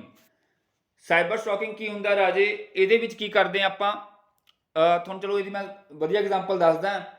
ਮੰਨ ਲਓ ਆਪਾਂ ਕਿਸੇ ਦੀ ਆਇਡੈਂਟੀਟੀ ਯੂਜ਼ ਕਰ ਲੈਂਦੇ ਹਾਂ। ਆਇਡੈਂਟੀਟੀ ਯੂਜ਼ ਕਿਵੇਂ ਕਰਦੇ ਹਾਂ? ਹੁਣ ਮੰਨ ਲਓ ਜਿਵੇਂ ਤੁਸੀਂ ਦੇਖਿਆ ਹੋਣਾ ਜਮੈਟੋ ਦੇ ਆਰਡਰ ਵਗੈਰਾ ਆਉਂਦੇ ਆ। ਹੁਣ ਮੰਨ ਲਓ ਮੈਂ ਚਾਹੇ ਕਿਸੇ ਮਜ਼ਾਕ ਦੇ ਤੌਰ 'ਤੇ ਜਾਂ ਮੈਂ ਕਿਸੇ ਨਾਲ ਦੁਸ਼ਮਣੀ ਕੱਢਣ ਵਾਸਤੇ ਕੀ ਕੀਤਾ, ਮੈਂ ਫੋਨ ਕਰਤਾ ਬਈ ਜਮੈਟੋ 'ਤੇ ਬਈ 10 ਮੁਰਗੇ ਭੇਜ ਦੇ ਅੱਜ, ਠੀਕ ਹੈ, 10 ਮੁਰਗੇ ਦਾ ਆਰਡਰ ਦੇਤਾ, ਜਾਂ ਕੋਈ ਹੈਵੀ ਆਰਡਰ ਦੇਤਾ, ਕਿਸੇ ਦਾ ਘਰ ਦਾ ਐਡਰੈਸ ਦੇਤਾ, ਉਹਦਾ ਫੋਨ ਨੰਬਰ ਦੇਤਾ, ਕੈਸ਼ ਔਨ ਡਿਲੀਵਰੀ ਕਰਤਾ, ਤੇ ਜਦੋਂ ਉਹਦੇ ਘਰੇ ਆਰਡਰ ਪਹੁੰਚਿਆ ਉਹ ਕਹਿੰਦਾ ਭਾਈ ਮੈਂ ਤਾਂ ਮੰਗਵਾਇਆ ਹੀ ਨਹੀਂਗਾ, ਠੀਕ ਹੈ। ਤਾਂ ਇਹ ਕੀ ਹੋ ਗਿਆ? ਤੁਹਾਡਾ ਸਾਈਬਰ ਸਟਾਕਿੰਗ ਹੋ ਗਿਆ। ਕਿ ਆਪਾਂ ਕੀ ਕਰਦੇ ਹਾਂ? Placing order for delivery in someone else name, ਕਿਸੇ ਦੇ ਨਾਮ ਤੇ ਆਪਾਂ ਕੋਈ ਆਰਡਰ ਪਲੇਸ ਕਰ ਦਿੰਦੇ ਆ। ਜਾਂ ਫਿਰ ਆਪਾਂ ਕੀ ਕਰਦੇ ਹਾਂ, ਮੰਨ ਲਓ ਫੇਸਬੁੱਕ ਤੇ ਆਪਾਂ ਦੇਖੋ ਸਾਰਿਆਂ ਨੇ ਕੀ ਕੀਤਾ ਹੁੰਦਾ, ਆਪਣੀਆਂ ਫੋਟੋਆਂ ਪਬਲਿਕ ਕੀਤੀਆਂ ਹੁੰਦੀਆਂ। ਉੱਥੋਂ ਮੰਨ ਲਓ ਤੁਹਾਡੀ ਮੈਂ ਫੋਟੋ ਚੱਕ ਕੇ ਇੱਕ ਨਵਾਂ ਅਕਾਊਂਟ ਬਣਾ ਲਿਆ ਫੇਸਬੁੱਕ ਤੇ ਮੈਂ ਤੁਹਾਡੇ ਫਰੈਂਡ ਲਿਸਟ ਦੇ ਵਿੱਚ ਜਾ ਕੇ ਤੁਹਾਡੇ ਫਰੈਂਡਸ ਦੇ ਨਾਲ ਕੀ ਕਰਨ ਲੱਗ ਗਿਆ? ਗੱਲਾਂ ਬਾਤਾਂ ਕਰਨ ਲੱਗ ਗਿਆ, ਭਾਈ ਮੈਂ ਉਹੀ ਹਾਂ ਤੁਹਾਡਾ ਫਰੈਂਡ, ਮਜ਼ਾਕ ਦੇ ਤੌਰ ਤੇ ਮੈਂ ਉਹਨੂੰ ਗਲਤ ਬੋਲਤਾ ਜਾਂ ਕੁਛ ਕਰਤਾ, ਉਹ ਵੀ ਕੀ ਹੋ ਜਾਊਗਾ? ਇੱਕ ਤਰ੍ਹਾਂ ਦਾ ਸਾਈਬਰ ਸਟਾਕਿੰਗ ਹੋ ਜਾਊਗਾ। ਠੀਕ ਹੈ ਜੀ, ਆਈ ਹੋਪ ਤੁਹਾਨੂੰ ਕਲੀਅਰ ਹੋ ਗਿਆ ਹੋਊਗਾ ਸਾਈਬਰ ਸਟਾਕਿੰਗ ਹੁੰਦਾ ਕੀ ਹੈ। ਅੱਗੇ ਗੱਲ ਕਰਦੇ ਆ ਇੰਪਰਸਨੇਸ਼ਨ। ਇੰਪਰਸਨੇਸ਼ਨ ਕੀ ਹੋ ਗਿਆ? ਤੁਸੀਂ ਸਾਰੇ ਕਾਲਜ ਵਿੱਚ ਪੜ੍ਹੇ ਆ ਜਾਂ ਸਕੂਲਾਂ 'ਚ ਪੜ੍ਹੇ ਆ, ਆਪਾਂ ਕੀ ਕਰਦੇ ਆ ਉੱਥੇ ਪ੍ਰੋਕਸੀ ਬੋਲਦੇ ਆ ਨਾ। ਪ੍ਰੋਕਸੀ ਹੁੰਦਾ, ਮੰਨ ਲਓ ਮੈਂ ਕਲਾਸ ਦੇ ਵਿੱਚ ਅਟੈਂਡੈਂਸ ਲਗਾ ਰਿਹਾ ਤਾਂ ਮੇਰਾ ਰੋਲ ਨੰਬਰ ਹੈਗਾ 4 ਤੇ ਮੇਰੇ ਫਰੈਂਡ ਦਾ ਹੈਗਾ 5, ਮੈਂ 4 ਤੇ ਵੀ ਆਪਦੀ ਅਟੈਂਡੈਂਸ ਬੋਲਤੀ, 5 ਤੇ ਵੀ ਬੋਲਤੀ, ਮਤਲਬ ਕਿ ਮੈਂ ਕਿਸੇ ਨੂੰ ਰਿਪਰੈਜ਼ੈਂਟ ਕਰਨ ਲੱਗ ਗਿਆ। ਠੀਕ ਹੈ, ਤਾਂ ਉਹ ਚਲੋ ਆਪਾਂ ਇੱਕ ਮਜ਼ਾਕ ਦੇ ਤੌਰ ਤੇ ਕਰਦੇ ਹੁੰਦੇ ਸੀ ਸਾਰਿਆਂ ਨੇ, ਤੁਸੀਂ ਲਾਈਫ ਦੇ ਵਿੱਚ ਕਿਤੇ ਨਾ ਕਿਤੇ ਮਜ਼ਾਕ ਕੀਤਾ ਹੋਊਗਾ, ਚਲੋ ਆਪਾਂ ਫੰਕਸ਼ਨ ਦੇ ਤੌਰ ਤੇ ਕਰਦੇ ਰਹਿੰਦੇ ਆ। ਇੰਪਰਸਨੇਸ਼ਨ ਦੇ ਵਿੱਚ ਕੀ ਹੋ ਗਿਆ? ਜਿਵੇਂ ਹੁਣ ਮੰਨ ਲਓ ਤੁਸੀਂ ਆਪਦੀ ਜਗ੍ਹਾ ਤੇ ਪਟਵਾਰੀ ਦਾ ਪੇਪਰ ਕਿਸੇ ਹੋਰ ਨੂੰ ਦੇਣ ਭੇਜ ਦੋ, ਠੀਕ ਹੈ, ਜਾਂ ਫਿਰ ਇਹ ਚਲੋ ਇਹ ਤਾਂ ਆਪਾਂ ਫਿਜ਼ੀਕਲੀ ਕਰ ਰਹੇ ਹਾਂ, ਤੇ ਜੇ ਆਪਾਂ ਆਨਲਾਈਨ ਕੁਛ ਇਦਾਂ ਦਾ ਕੰਮ ਕਰ ਰਹੇ ਹਾਂ ਜਿਹਦੇ ਵਿੱਚ ਆਇਡੈਂਟੀਟੀ ਆਪਾਂ ਕਿਸੇ ਹੋਰ ਦੀ ਯੂਜ਼ ਕਰਕੇ ਕੋਈ ਆਪਾਂ ਕ੍ਰਾਈਮ ਕਰ ਰਹੇ ਹਾਂ, ਦੈਟ ਇਜ਼ ਕਾਲਡ ਇੰਪਰਸਨੇਸ਼ਨ। ਠੀਕ ਹੈ ਜੀ, ਤਾਂ ਤੁਹਾਨੂੰ ਇਹ ਵੀ ਚੀਜ਼ ਸਮਝ ਆ ਗਈ ਹੋਊਗੀ। ਨੈਕਸਟ ਹੈਗਾ ਲਾਸ ਆਫ ਪ੍ਰਾਈਵੇਸੀ। ਪ੍ਰਾਈਵੇਸੀ ਦੇ ਵਿੱਚ ਕੀ ਆ? ਹੁਣ ਮੰਨ ਲਓ ਆਪਾਂ ਕਿਸੇ ਦੀ ਕੋਈ ਪ੍ਰਾਈਵੇਟ ਪਿਕਚਰ ਹੋ ਗਈ, ਕੋਈ ਇਨਫੋਰਮੇਸ਼ਨ ਹੋ ਗਈ ਜਿਹੜੀ ਆਪਾਂ ਲੀਕ ਕਰਤੀ, ਜਾਂ ਆਪਾਂ ਚੋਰੀ ਕਰ ਲਈ, ਜਾਂ ਉਹਦੇ ਆਪਾਂ ਕੰਪਿਊਟਰ ਤੋਂ ਕੀ ਕਰ ਲਈ, ਹੈਕ ਕਰ ਲਈ, ਉਹ ਕਿਹਦੇ ਅੰਡਰ ਆ ਜਾਊਗਾ? ਸਾਈਬਰ ਕ੍ਰਾਈਮ ਅੰਗੇਂਸਟ ਪਰਸਨ ਆ ਜਾਊਗਾ। ਜਾਂ ਫਿਰ ਕਹਿੰਦਾ ਟਰਾਂਸਮਿਸ਼ਨ ਆਫ ਆਬਸੀਨ ਮਟੀਰੀਅਲ, ਮਤਲਬ ਮੈਂ ਕੋਈ ਮਟੀਰੀਅਲ ਸੈਂਡ ਕਰ ਰਿਹਾ ਜਿਹੜਾ ਕਿ ਨਹੀਂ ਭੇਜਣ ਵਾਲਾ, ਗੰਦਾ ਮੰਦਾ ਮਟੀਰੀਅਲ ਹੈ, ਠੀਕ ਹੈ, ਤਾਂ ਉਸ ਕੇਸ ਦੇ ਵਿੱਚ ਵੀ ਕੀ ਹੋ ਜਾਊਗਾ, ਸਾਈਬਰ ਕ੍ਰਾਈਮ ਅੰਗੇਂਸਟ ਪਰਸਨ ਹੋ ਜਾਊਗਾ। ਜਾਂ ਫਿਰ ਮੈਂ ਹਰਾਸਮੈਂਟ ਕਰ ਰਿਹਾ with the use of computer, ਮੈਂ ਕਿਸੇ ਨੂੰ ਕੰਪਿਊਟਰ ਦਾ ਯੂਜ਼ ਕਰਕੇ ਉਹਨੂੰ ਤੰਗ ਕਰ ਰਿਹਾ, ਮੰਨ ਲਓ ਕੋਈ ਹੁਣ ਇਹਦੇ ਵਿੱਚ ਕੀ ਹੈ, ਤੁਹਾਨੂੰ ਮੈਂ ਚਲੋ ਇੱਕ ਕੇਸ ਦੱਸ ਦਿੰਦਾ। ਇਹ ਇੱਧਰ ਯੂਪੀ ਵਾਲੀ ਸਾਈਡ ਕੇਸ ਹੋਇਆ ਸੀਗਾ। ਉੱਥੇ ਕੀ ਕੀਤਾ ਭਾਈ, ਇੱਕ ਮੁੰਡਾ ਸੀਗਾ, ਉਹ ਕਿਸੇ ਕੁੜੀ ਨੂੰ ਪਸੰਦ ਕਰਦਾ ਸੀਗਾ ਤੇ ਉਹ ਉਹਨੂੰ ਮੈਸੇਜ ਮੂਸੇਜ ਭੇਜਣਾ ਸਟਾਰਟ ਕਰਨ ਭੇਜਦਾ ਹੁੰਦਾ ਸੀਗਾ। ਚਲੋ ਪਹਿਲਾਂ ਸਿੰਪਲ ਕੰਪਿਊਟਰ ਤੇ ਮੈਸੇਜ ਮੂਸੇਜ ਭੇਜਦਾ ਰਿਹਾ, ਫੇਸਬੁੱਕ ਦੇ ਥਰੂ ਭੇਜਦਾ ਰਿਹਾ, ਤੇ ਉਹ ਕੁੜੀ ਉਹਨੂੰ ਪਸੰਦ ਨਹੀਂ ਕਰਦੀ ਸੀ। ਕੁੜੀ ਦਾ ਹੋ ਗਿਆ ਵਿਆਹ ਹੋ ਗਿਆ ਕੁੜੀ ਦਾ, ਤੇ 2 ਮਹੀਨੇ ਬਾਅਦ ਕੁੜੀ ਦੀ ਕੀ ਹੋ ਗਈ, ਤਲਾਕ ਹੋ ਗਿਆ। ਉਹਨੂੰ ਫੇਰ ਉਮੀਦ ਜਾਗ ਪਈ ਭਾਈ ਇਹ ਮੇਰੇ ਨਾਲ ਸ਼ਾਇਦ ਮੇਰੇ ਨਾਲ ਗੱਲਬਾਤ ਕਰ ਲਵੇ, ਸ਼ਾਇਦ ਮੇਰਾ ਦੁਬਾਰਾ ਵਿਆਹ ਹੋ ਜਾਏ ਇਹਦੇ ਨਾਲ। ਉਹਨੇ ਕੀ ਕੀਤਾ ਵੀ ਉਹਨੇ 10-12 ਫੇਕ ਅਕਾਊਂਟ ਬਣਾ ਲਏ ਫੇਸਬੁੱਕ ਤੇ। ਉਹ ਅਲੱਗ-ਅਲੱਗ ਅਕਾਊਂਟ ਤੋਂ ਕੁੜੀ ਨੂੰ ਤੰਗ ਕਰਨਾ ਸਟਾਰਟ ਕਰਨ ਲੱਗ ਗਿਆ। ਜਦੋਂ ਤੰਗ ਕਰਨ ਲੱਗ ਗਿਆ ਤਾਂ ਉਦੋਂ ਕੀ ਹੋਇਆ, ਉਦੋਂ ਨਵਾਂ ਚੱਲਿਆ ਸੀ ਮਤਲਬ ਕਿ ਫੇਸਬੁੱਕ ਤੇ। ਉਹਨਾਂ ਨੇ ਫਿਰ ਉਹਨੂੰ ਲੱਭਿਆ ਕਿਵੇਂ, ਕੁੜੀ ਨੇ ਕੰਪਲੇਂਟ ਕਰਤੀ ਤਾਂ IP ਐਡਰੈਸ ਦੇ ਥਰੂ ਕੀ ਕੀਤਾ, ਉਹਨੂੰ ਟਰੇਸ ਕੀਤਾ ਗਿਆ। ਤਾਂ ਉੱਥੋਂ ਪਤਾ ਚੱਲਿਆ ਵੀ ਉਹ ਫਲਾਣੇ ਕੰਪਿਊਟਰ ਦਾ ਯੂਜ਼ ਕਰਕੇ ਉਹ ਕੁੜੀ ਨੂੰ ਕੀ ਕਰ ਰਿਹਾ, ਤੰਗ ਕਰ ਰਿਹਾ।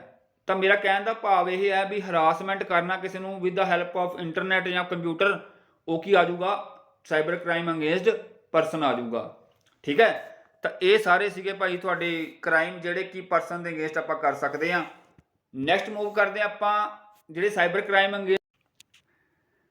ਹਾਂਜੀ, ਨੈਕਸਟ ਕੈਟਾਗਰੀ ਹੈਗੀ ਹੈ ਰਾਜੇ ਸਾਈਬਰ ਕ੍ਰਾਈਮ ਅੰਗੇਂਸਟ ਪ੍ਰਾਪਰਟੀ। ਤਾਂ ਪ੍ਰਾਪਰਟੀ ਦੇ ਅੰਗੇਂਸਟ ਕੀ ਕਰ ਸਕਦੇ ਹਾਂ, ਪਹਿਲਾਂ ਆਪਾਂ ਪੜ੍ਹਦੇ ਹਾਂ। ਕਹਿੰਦਾ ਅਨਆਥੋਰਾਈਜ਼ਡ ਕੰਪਿਊਟਰ ਟ੍ਰੇਸਪਾਸਿੰਗ। ਟ੍ਰੇਸਪਾਸਿੰਗ ਦੇ ਵਿੱਚ ਕੀ ਹੁੰਦਾ ਹੈ ਵੀ ਤੁਸੀਂ ਵੱਡੀਆਂ ਕੰਪਨੀਆਂ ਹੋ ਗਈਆਂ, ਬੈਂਕ ਹੋ ਗਏ, ਉੱਥੇ ਜਾਂਦੇ ਹੋਵੋਗੇ। ਉੱਥੇ ਕੀ ਹੁੰਦਾ ਰਾਜੇ, ਇੰਡੀਵਿਜੂਅਲ ਪਰਸਨ ਨੂੰ ਕੀ ਮਿਲਿਆ ਹੁੰਦਾ, ਆਪਣਾ ਸਿਸਟਮ ਮਿਲਿਆ ਹੁੰਦਾ, ਨਾਲ ਹੀ ਉਹਨੂੰ ਇੱਕ ਐਕਸੈਸ ਮਿਲੀ ਹੁੰਦੀ ਹੈ, ਉਹਦਾ ਵੱਖਰਾ ਲੌਗਇਨ ID ਹੋਊਗਾ, ਵੱਖਰਾ ਉਹਦਾ ਕੀ ਹੋਊਗਾ, ਪਾਸਵਰਡ ਹੋਊਗਾ।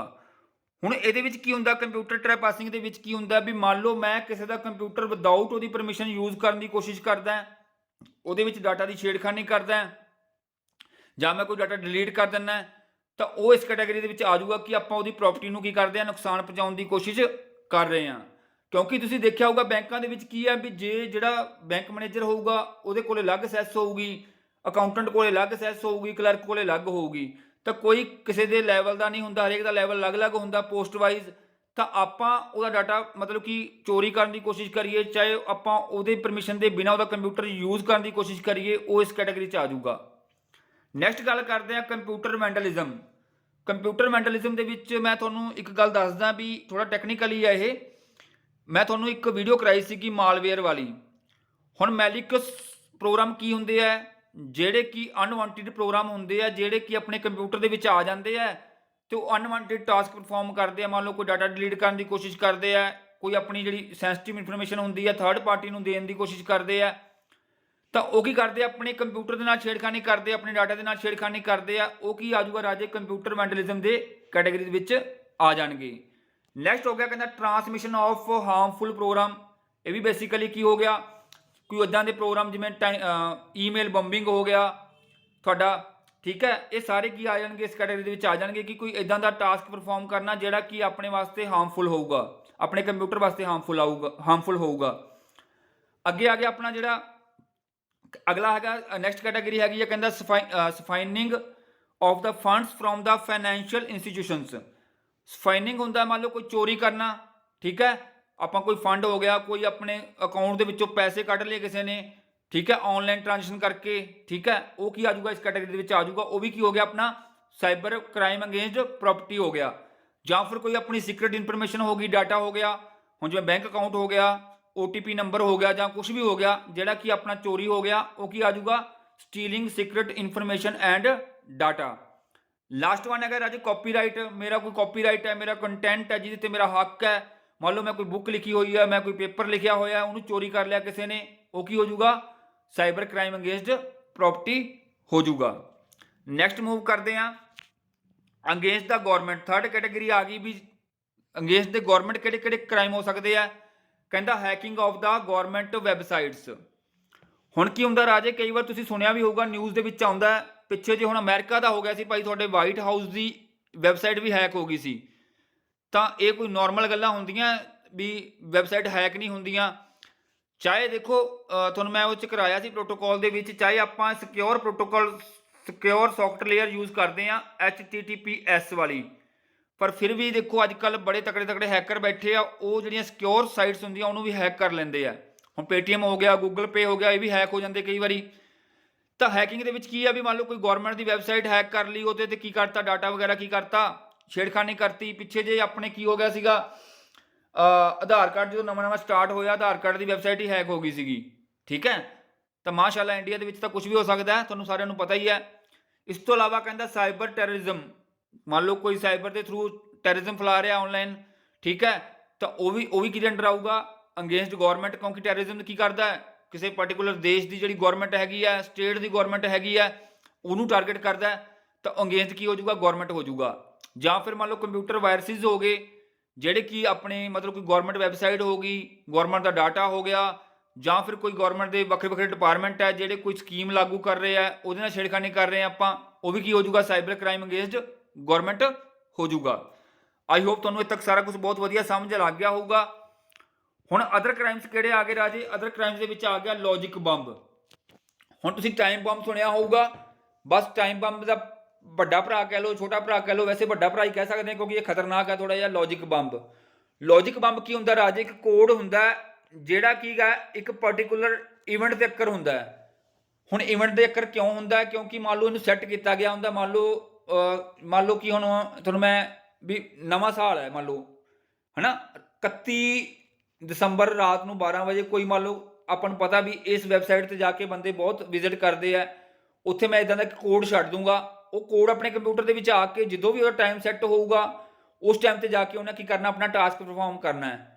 ਤਾਂ ਇੱਦਾਂ ਦੇ ਕਾਫੀ ਸਾਰੇ ਕੇਸ ਹੋ ਚੁੱਕੇ ਆ। ਸਾਊਥ ਅਫਰੀਕਾ ਦੇ ਵਿੱਚ ਆਇਆ ਸੀਗਾ, ਅਮਰੀਕਾ ਦੇ ਵਿੱਚ ਵੀ ਆਇਆ ਸੀ। ਇਹਨੂੰ ਲੌਜਿਕ ਬੰਬ ਕਹਿ ਦਿੰਦੇ ਆ। ਹੁੰਦਾ ਇੱਕ ਤਰ੍ਹਾਂ ਦਾ ਮੈਲਿਕਸ ਸੌਫਟਵੇਅਰ ਹੀ ਹੈ, ਪਰ ਇਹ ਕੀ ਕਰਦਾ, ਇਹ ਕੰਮ ਉਦੋਂ ਕਰਦਾ ਜਦੋਂ ਇਹਨੂੰ ਸੈੱਟ ਕੀਤਾ ਜਾਂਦਾ ਹੈ, ਮਤਲਬ ਕਿ ਇਹਨੂੰ ਸ਼ਡਿਊਲ ਕੀਤਾ ਜਾਂਦਾ ਵੀ ਇੰਨੇ ਟਾਈਮ ਤੇ ਇੰਨੇ ਵਜੇ ਤੂੰ ਕੀ ਕਰਨਾ, ਆਪਣਾ ਕੰਮ ਕਰਨਾ ਸਟਾਰਟ ਕਰਨਾ ਹੈ। ਠੀਕ ਹੈ, ਤਾਂ ਇਹਨੂੰ ਕਹਿ ਦਿੰਦੇ ਆ ਲੌਜਿਕ ਬੰਬ। ਨੈਕਸਟ ਹੈਗਾ ਸਪੈਮਿੰਗ। ਸਪੈਮ ਮੈਸੇਜ ਤੁਸੀਂ ਸਾਰਿਆਂ ਨੇ ਦੇਖੇ ਹੋਣੇ, ਤੁਹਾਡੇ ਈਮੇਲ ਅਕਾਊਂਟ ਹੋਣਗੇ। ਸਪੈਮ ਬੇਸਿਕਲੀ ਖਤਰਨਾਕ ਤਾਂ ਨਹੀਂ ਹੁੰਦਾ, ਪਰ ਕੀ ਹੁੰਦਾ ਵੀ ਜਿਹੜੀਆਂ ਕੰਪਨੀਜ਼ ਹੁੰਦੀਆਂ ਨੇ ਉਹ ਕੀ ਕਰਦੀਆਂ ਨੇ, ਐਡਵਰਟਾਈਜ਼ਮੈਂਟ ਪਰਪਸ ਵਾਸਤੇ ਆਪਾਂ ਨੂੰ ਕੀ ਕਰਦੀਆਂ, ਰੈਗੂਲਰ ਈਮੇਲ ਕਰਦੀਆਂ ਰਹਿੰਦੀਆਂ। ਤਾਂ ਉਹ ਕੀ ਹੁੰਦੇ ਨੇ, ਅਨਵਾਂਟਿਡ ਮੈਸੇਜ ਹੁੰਦੇ ਨੇ, ਉਹ ਸਪੈਮਿੰਗ ਦੇ ਵਿੱਚ ਚਲੇ ਜਾਂਦੇ ਨੇ। ਇਹ ਵੀ ਇੱਕ ਤਰ੍ਹਾਂ ਦਾ ਕ੍ਰਾਈਮ ਦੇ ਅੰਡਰ ਹੀ ਆਉਂਦਾ, ਠੀਕ ਹੈ, ਪਰ ਬਹੁਤ ਮਤਲਬ ਕਿ ਮਾਈਨਰ ਹੈ। ਨੈਕਸਟ ਹੈਗਾ ਜਿਵੇਂ ਮੰਨ ਲਓ ਕੋਈ ਵਾਇਰਸ ਹੋ ਗਿਆ, ਵਰਮ ਹੋ ਗਿਆ, ਟਰੋਜਨ ਹੋਰਸ ਹੋ ਗਏ, ਇਹ ਵੀ ਸਾਰੇ ਕ੍ਰਾਈਮ ਦੇ ਅੰਡਰ ਆਉਂਦੇ ਨੇ। ਲਾਸਟ ਵਨ ਹੈਗਾ ਈਮੇਲ ਬੰਬਿੰਗ। ਈਮੇਲ ਬੰਬਿੰਗ ਹੁੰਦਾ ਵੀ ਕੀ ਕਰਦੇ ਆਪਾਂ ਵੀ ਮਤਲਬ ਕਿ ਆਪਾਂ ਸਾਰਿਆਂ ਨੂੰ ਕੀ ਮਿਲਦੀ ਆ, ਆਨਲਾਈਨ ਸਪੇਸ ਮਿਲਦੀ ਹੈ। ਹੁਣ ਮੰਨ ਲਓ ਜੀਮੇਲ ਦੇ ਵਿੱਚ ਆਪਾਂ ਨੂੰ 15 GB ਸਪੇਸ ਮਿਲਦੀ ਹੈ। ਹੁਣ ਇਹਦੇ ਵਿੱਚ ਕੀ ਆ ਵੀ ਮੰਨ ਲਓ ਕੋਈ ਬੰਦਾ ਆਪਣਾ ਕੰਪਿਊਟਰ ਬੰਦ ਕਰਨ ਦੀ ਕੋਸ਼ਿਸ਼ ਕਰਦਾ ਜਾਂ ਆਪਣਾ ਸਰਵਰ ਬੰਦ ਕਰਨ ਦੀ ਕੋਸ਼ਿਸ਼ ਕਰਦਾ, ਉਹ ਕੀ ਕਰੂਗਾ, ਆਪਾਂ ਨੂੰ ਲਗਾਤਾਰ ਇੰਨੀਆਂ ਜ਼ਿਆਦਾ ਈਮੇਲ ਭੇਜ ਦੂਗਾ ਕਿ ਹੌਲੀ ਹੌਲੀ ਆਪਣਾ ਕੀ ਹੋ ਜਾਊਗਾ, ਇਹ ਸਾਰੀ ਸਟੋਰੇਜ ਫੁੱਲ ਹੋ ਜਾਊਗੀ। ਜਦੋਂ ਸਟੋਰੇਜ ਫੁੱਲ ਹੋ ਜਾਊਗੀ ਤਾਂ ਆਪਣਾ ਜੀਮੇਲ ਵਰਕ ਨਹੀਂ ਕਰੂਗਾ। ਜੀਮੇਲ ਕਹੂਗਾ ਭਾਈ ਤੁਹਾਡੀ ਸਟੋਰੇਜ ਫੁੱਲ, ਆਪਾਂ ਨੂੰ ਨਵਾਂ ਮੈਸੇਜ ਨਹੀਂ ਮਿਲੂਗਾ, ਮਤਲਬ ਕਿ ਆਪਣਾ ਸਿਸਟਮ ਖਰਾਬ ਕਰਨ ਦੀ ਕੋਸ਼ਿਸ਼ ਕਰਨਗੇ। ਈਮੇਲ ਬੰਬਿੰਗ ਦੇ ਵਿੱਚ ਕੀ ਹੁੰਦਾ, ਜਿਵੇਂ ਬੰਬ ਗਿਰਦੇ ਲਗਾਤਾਰ ਉਵੇਂ ਆਪਾਂ ਨੂੰ ਮੇਲ ਆਉਣਗੀਆਂ, ਬਹੁਤ ਜ਼ਿਆਦਾ ਮੇਲ ਆਉਣਗੀਆਂ ਅਨਵਾਂਟਿਡ, ਜਿਹਦੇ ਨਾਲ ਕੀ ਹੋ ਜਾਊਗੀ, ਆਪਣੀ ਸਪੇਸ ਫੁੱਲ ਹੋ ਜਾਊਗੀ। ਇਹ ਵੀ ਇੱਕ ਤਰ੍ਹਾਂ ਦਾ ਕੀ ਆ ਜਾਂਦਾ, ਸਾਈਬਰ ਕ੍ਰਾਈਮ ਦੇ ਅੰਡਰ ਆ ਜਾਂਦਾ, ਪਰ ਬਹੁਤ ਮਾਈਨਰ ਕੈਟਾਗਰੀ ਦੇ ਵਿੱਚ ਹੈ। ਠੀਕ ਹੈ, ਤਾਂ ਇਹ ਸਾਰੇ ਰਾਜੇ ਕ੍ਰਾਈਮ ਸੀਗੇ। ਆ ਇੱਕ ਤੁਹਾਡੇ ਸਾਹਮਣੇ ਮੈਂ ਇੱਕ ਚਾਰਟ ਲੈ ਕੇ ਆਇਆ, ਮਤਲਬ ਕਿ ਕਹਿੰਦਾ ਵੀ 2008 ਦੇ ਵਿੱਚ ਕ੍ਰਾਈਮ ਦੇ ਜੇ ਆਪਾਂ ਕੇਸ ਦੇਖੀਏ ਤਾਂ ਬਹੁਤ ਘੱਟ ਸੀਗੇ, 267 ਲਗਭਗ।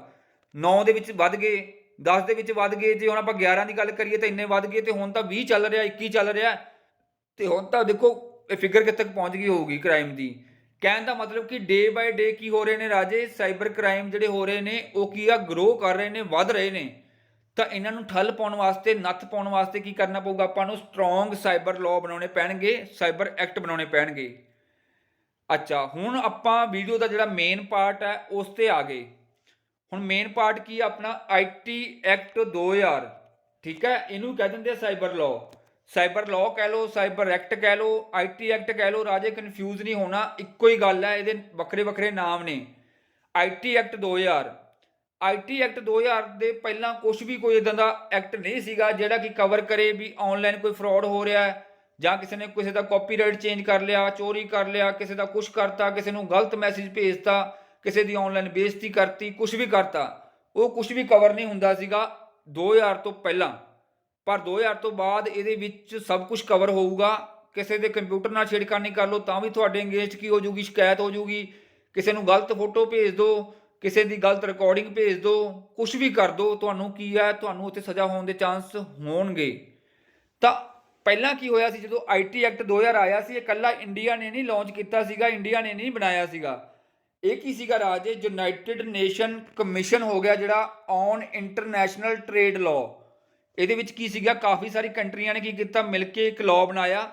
ਉਹ ਕਹਿੰਦੇ ਭਾਈ ਜਿਹੜਾ ਸਾਈਬਰ ਕ੍ਰਾਈਮ ਹੈ ਜਾਂ ਸਾਈਬਰ ਕ੍ਰਾਈਮ ਜਿਹੜਾ ਹੁੰਦਾ, ਇਕੱਲਾ ਇਹ ਤਾਂ ਨਹੀਂ ਕਿ ਇੰਡੀਆ ਦੇ ਵਿੱਚ ਹੀ ਹੋਊਗਾ ਜਾਂ ਫਿਰ ਇਕੱਲਾ USA ਦੇ ਵਿੱਚ ਹੋਊਗਾ। ਹੁਣ ਮੰਨ ਲਓ ਕੋਈ ਬੰਦਾ USA ਦੇ ਵਿੱਚ ਬੈਠ ਕੇ ਇੰਡੀਆ ਦੀ ਕੋਈ ਵੈਬਸਾਈਟ ਹੈਕ ਕਰ ਲੈਂਦਾ, ਤੇ ਹੁਣ ਭਾਈ USA ਦੇ ਵਿੱਚ ਬੈਠਾ ਉਹ ਇੰਡੀਆ ਦੀ ਵੈਬਸਾਈਟ ਹੈਕ ਕਰਦਾ, ਤਾਂ ਉਹਨੂੰ ਸਜ਼ਾ ਇੰਡੀਆ ਦੇ ਲਾਅ ਦੇ ਅਕੋਰਡਿੰਗ ਹੋਊਗੀ।